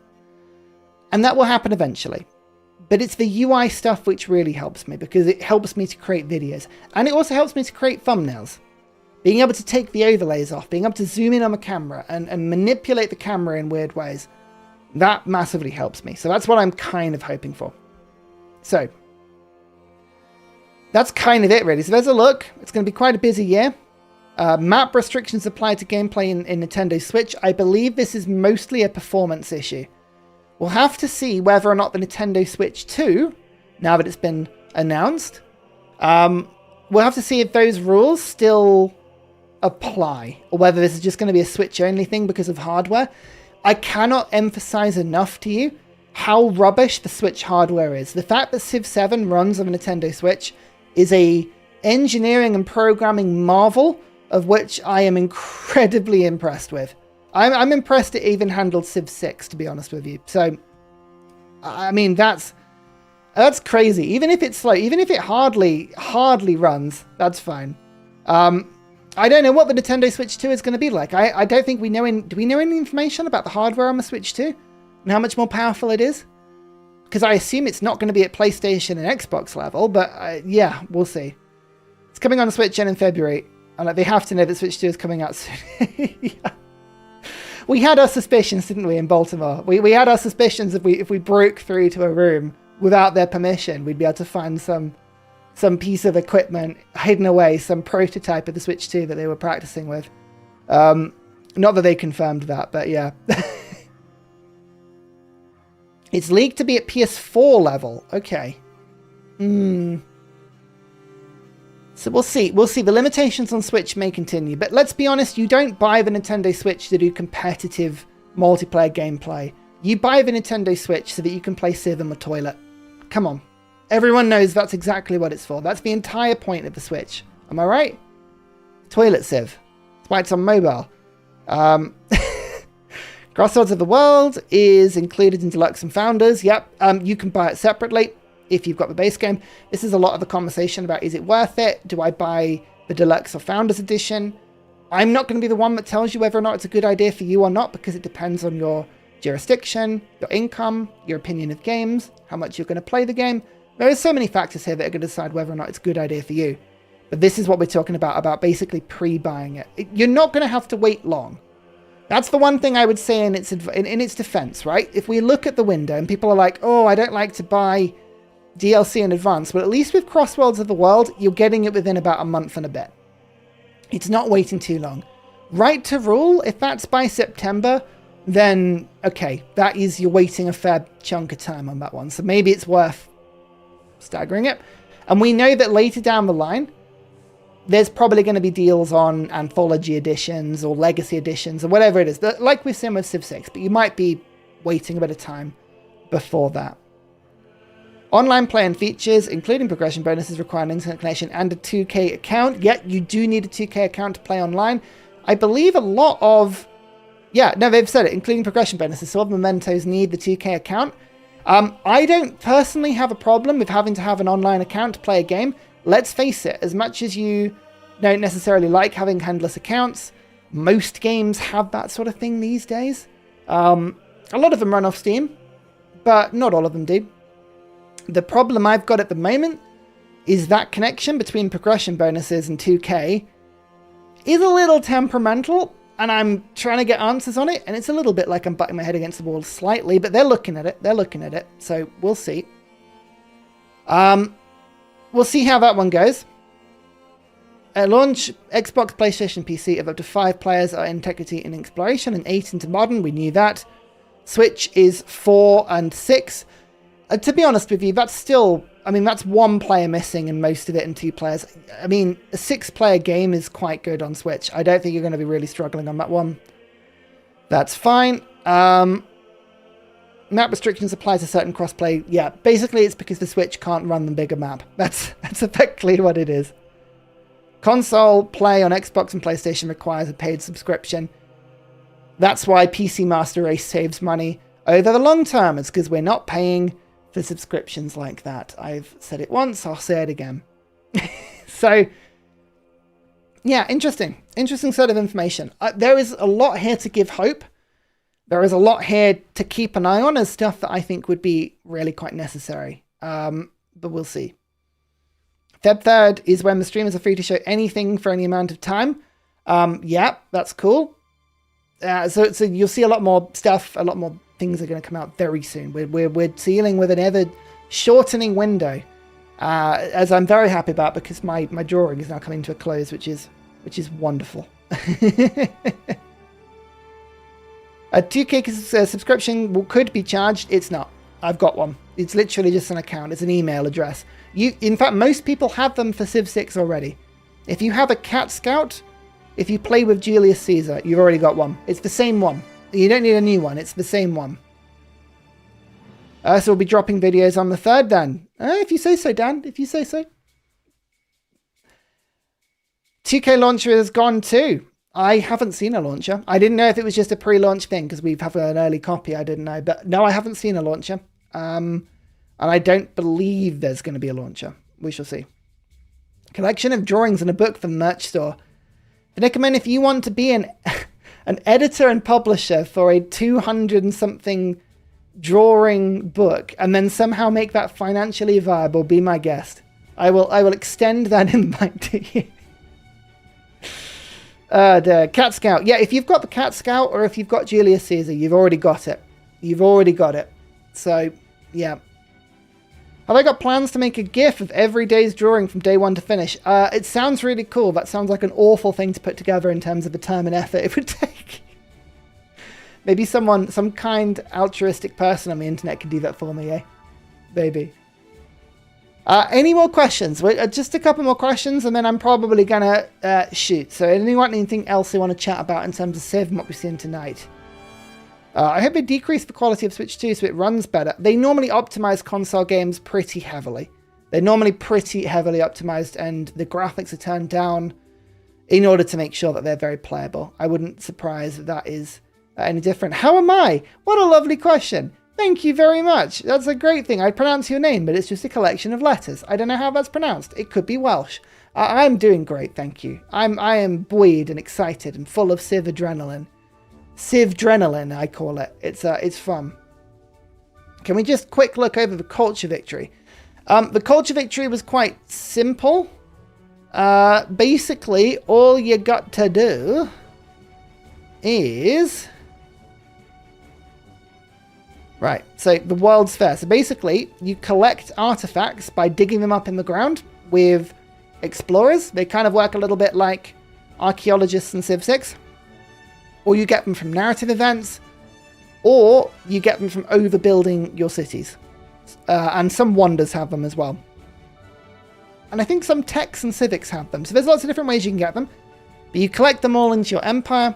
Once you've got enough, you unlock the World's Fair. I will be admitted, I actually don't know what the World's Fair is. I haven't played this one yet. I haven't done the Culture Victory. So I'll tell you as soon as I've done it as to how that one goes. Now that Britain is confirmed, what civs and leaders do you want to see? Well, we already know that the first British leader is going to be Ada Lovelace. So we know that one. What other leaders would I like to see? I think the time has come for a return of King Henry VIII. I think King Henry VIII is due a return, especially because the White Tower is in the game. I think that would be really cool. The Tower of London. Who else would I really, really like to see? I think as a leader, it would be really cool to see like William the Conqueror. I think William the Conqueror, somebody who's really, really good at like amphibious attacks and sieging of cities. I think that would be really cool. So those would be two picks for me. And Liz Truss. Yeah, of course, Liz Truss. You play the game, it boots up for a turn and then you lose. That would be good. Wouldn't he be Norman? Yeah, but that's the thing. But then who's he going to be in, he could be Norman into France or Norman into Britain, That's the fun of the game. Richard the Lionheart would be cool. Yeah, Richard the Lionheart would be pretty cool. That would be fun. Let's have a look. Are there any leaders that are more out there than that you feel like could make a good new leader? I'm just trying to think. I would struggle to see a game without Zulu or Aztec, so I'd like to see Shaka and Monty back, but then there are probably other people that need to be represented from those walks and areas of the map, so I wouldn't be surprised if we don't see Shaka or Montezuma. The game definitely looks like it's pulling away from the people that it's used over and over and over and over. There's been a lot of leaders already that have gone. I think this is... The impression I get is the devs are going for a bit of diversity, not just in terms of diversity of people, but in terms of just the names going up. So I think we're going to see lots of different people. I think this... I'm calling it now. I believe this is going to be the first game without Gandhi. I do not believe they'll add Gandhi. I have no information based on that. None at all. But I would not be surprised if Gandhi is not brought back into the game. Wait until he's launched in the Right to Rule. And then I'll be like, dear. Never mind.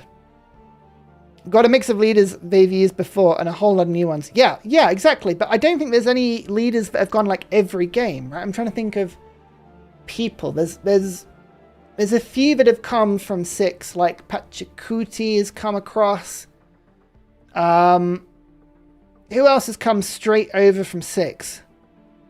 I'm trying to think now. Napoleon had a break. Isabella had a break. I'm trying to think now. I think they're mostly new leaders, aren't they? Oh, Boulevard. But in terms of Pachacuti and Boulevard, I don't think they are unlocked. So they weren't in Civ 5. So they're all quite new. I don't think they're going to... Some leaders that have been in every game, I think they're going to stop. That's my bet. Most of the leaders that have been in every Civ game, I think they won't be back. They're the only ones from 6. Do you think my theory's right, Bose? I think any leader that has been in the game since Civ 1, or at least since Civ 4, and anything that's done 4, 5, 6, I don't think they'll be coming back.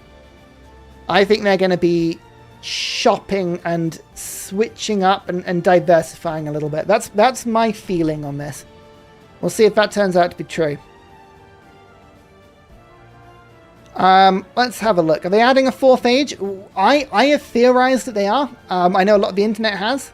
I think that that's my big call, that this will get put in, but I'd have nothing to back that up other than speculation, but I think they probably will. I can see that with 5/6, but we have a few that we're in 3 and 4 so far. Yeah, what I'm talking about is like a sequential, well, you've been in every game. Like someone like Montezuma. I think Montezuma's been in every single game, right? Or is it Shaka? One of the two has been in every single game. I think they won't be back. I think they'll be changing it up a little bit. Einstein. Yes, no, Einstein would be a classic example of like an alternative leader for Britain, for America, or for Prussia. That would be an amazing pick. I think Einstein would be good. Or Oppenheimer or someone like that. You know, maybe not Oppenheimer after the movie. Maybe Barbie. Maybe Barbenheimer. You know, maybe that's all it's going to be. We shall see. In Age 4, you go to truly distant lands. I would like to say, I think the satellite lair would be the thing from Beyond Earth I would love to see. And I would love to see in Age 4, they have the really nebulous tech tree as well. I think that would be really cool. There was a lot about Beyond Earth I really liked. Carl Sagan. Carl Sagan wouldn't be a bad shout either. Yeah. Satellite lair, I think, would be really cool. I think it would be really awesome as well to have other planets you settle on. I'm also calling it now. And I maybe I'm crazy. Maybe I'm crazy, but I think we're going to get another space game after Civ 7. I can see it happening. I think we're going to get either Beyond Earth 2 or we're going to get Alpha Centauri 2 or something like that. I could just see it happening. That's my bet. And I think they'll keep it much more linked to Civ 7 this time, or even add it as DLC. That's my guess. Imagine if the DLC of the 4th Age is like almost an entirely new game. This is what I would say. Yeah, Beyond Earth with Civ 7 growth mechanics would be cool. I'm just saying it. That's where I'm going right now. That's where I'm going with my theories. Certainly a 4th Age, I think, is going to be interesting. Any other questions before I go? No word on what time the EA starts. Early access? I don't know. I haven't heard that. I think they're probably going to make that up closer to the time. A lot of the time, I don't even announce it, just in case it goes wrong. Let's have a look. Great Britain in the game means no Scotland? Not necessarily. Not necessarily. We'll see, but possibly yes. Possibly no Scotland and golf courses this time. But it also means that there's possibly Ireland. If they've specified Great Britain, it's Great Britain and Ireland in a lot of things. So maybe Ireland will be in the game. Best leader to learn Civ 7 with. I would go, for your first game, you won't go wrong with Augustus. I think Augustus is a really good pick for your first game. Or Confucius. Confucius is also really easy to use. It may give you a false impression of how powerful specialists are, but Confucius is also very, very easy to do. What do you think of all leaders and civs available so far? I am not sure to buy it. Well, wait. The longer you wait, the more choice you're going to have. Put it that way. I think it's great. I think there's loads of different flexibility in terms of playstyles, in terms of game mechanics. There's a lot of stuff. Yeah, Rome Augustus is a pretty good way of getting in. I think Han China Confucius is my other pick. I think that's really, really good. Ivan is cool, but he is weirdly quite specialized because there are mementos and attribute point combinations with him that are incredibly broken. So he's someone that you really appreciate after your like third or fourth game, I would say. We shall see. Everyone and my mother played Augustus in the videos because he's Rome. It's because he's Rome. There's a reason. We all played him first because he's a really good way of getting into it. I think that's the easiest way. Kublai Khan? I think Genghis has got more of a chance, but maybe Kublai or maybe another Khan. I don't know. I could see Attila coming back. I could see Attila coming back over Genghis, but I don't know. Mongolia's in the game, so we'll see. Some of us played Hatshepsut. Yeah, I know. I know. How would distant lands work on an Earth map? So this is what I'm saying about them changing the mechanics. I think what they're currently doing is going away from the two-tiered homelands distant land system to the Civ 6 tiering, which was your capital's continent and then any other continent. I think they're changing it to that way. That's my theory. There's nothing has been confirmed, but I wouldn't be surprised if they're pushing it slightly more in that direction, so that's why it enables other people to settle and start in other continents, which expands the multiplayer side. So I think that would allow for TSL games to be a little bit easily implemented in comparison. That's what I think. That's what I think, anyway. Oh, Carl reckons Hatshepsut is the easiest new player leader. So this is my thing about Hatshepsut. Anyone who focuses on wonders, I believe, is somebody to do on like a second or third game. And the reason for that is because I think wonders can be so specific to strategy in terms of like, right, this wonder really changes how I adapt an entire city. Like Hanging Gardens improving farm yields, right? Or Petra giving lots of desert yields. You want to make sure that your wonders are really, really stacked quite nicely. So it's kind of like you want to wait until you know a little bit of what you're doing. That's the only reason why, for me, Hatshepsut is not the first leader. But I can see why she's quite easy. I think, personally, Confucius is a good pick because it's just like, do what you're going to do and you get slightly more bonuses. That would be my pick, anyway. What was the good question? Do Civ attributes affect Endeavor options? Not Civ ones, but leader ones do. Yeah, there you go. Good question. Very good question. Right, ladies and gentlemen. I'm going to disappear because it's getting a little bit late and I need to go and have a lie down. There's too much new news.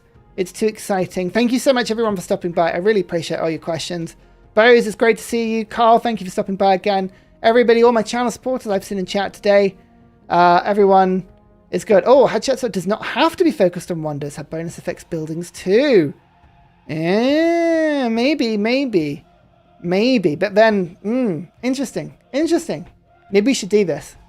Carl, we should make a video together where we both argue the reasons for Confucius and Hatshepsut, and then let people decide.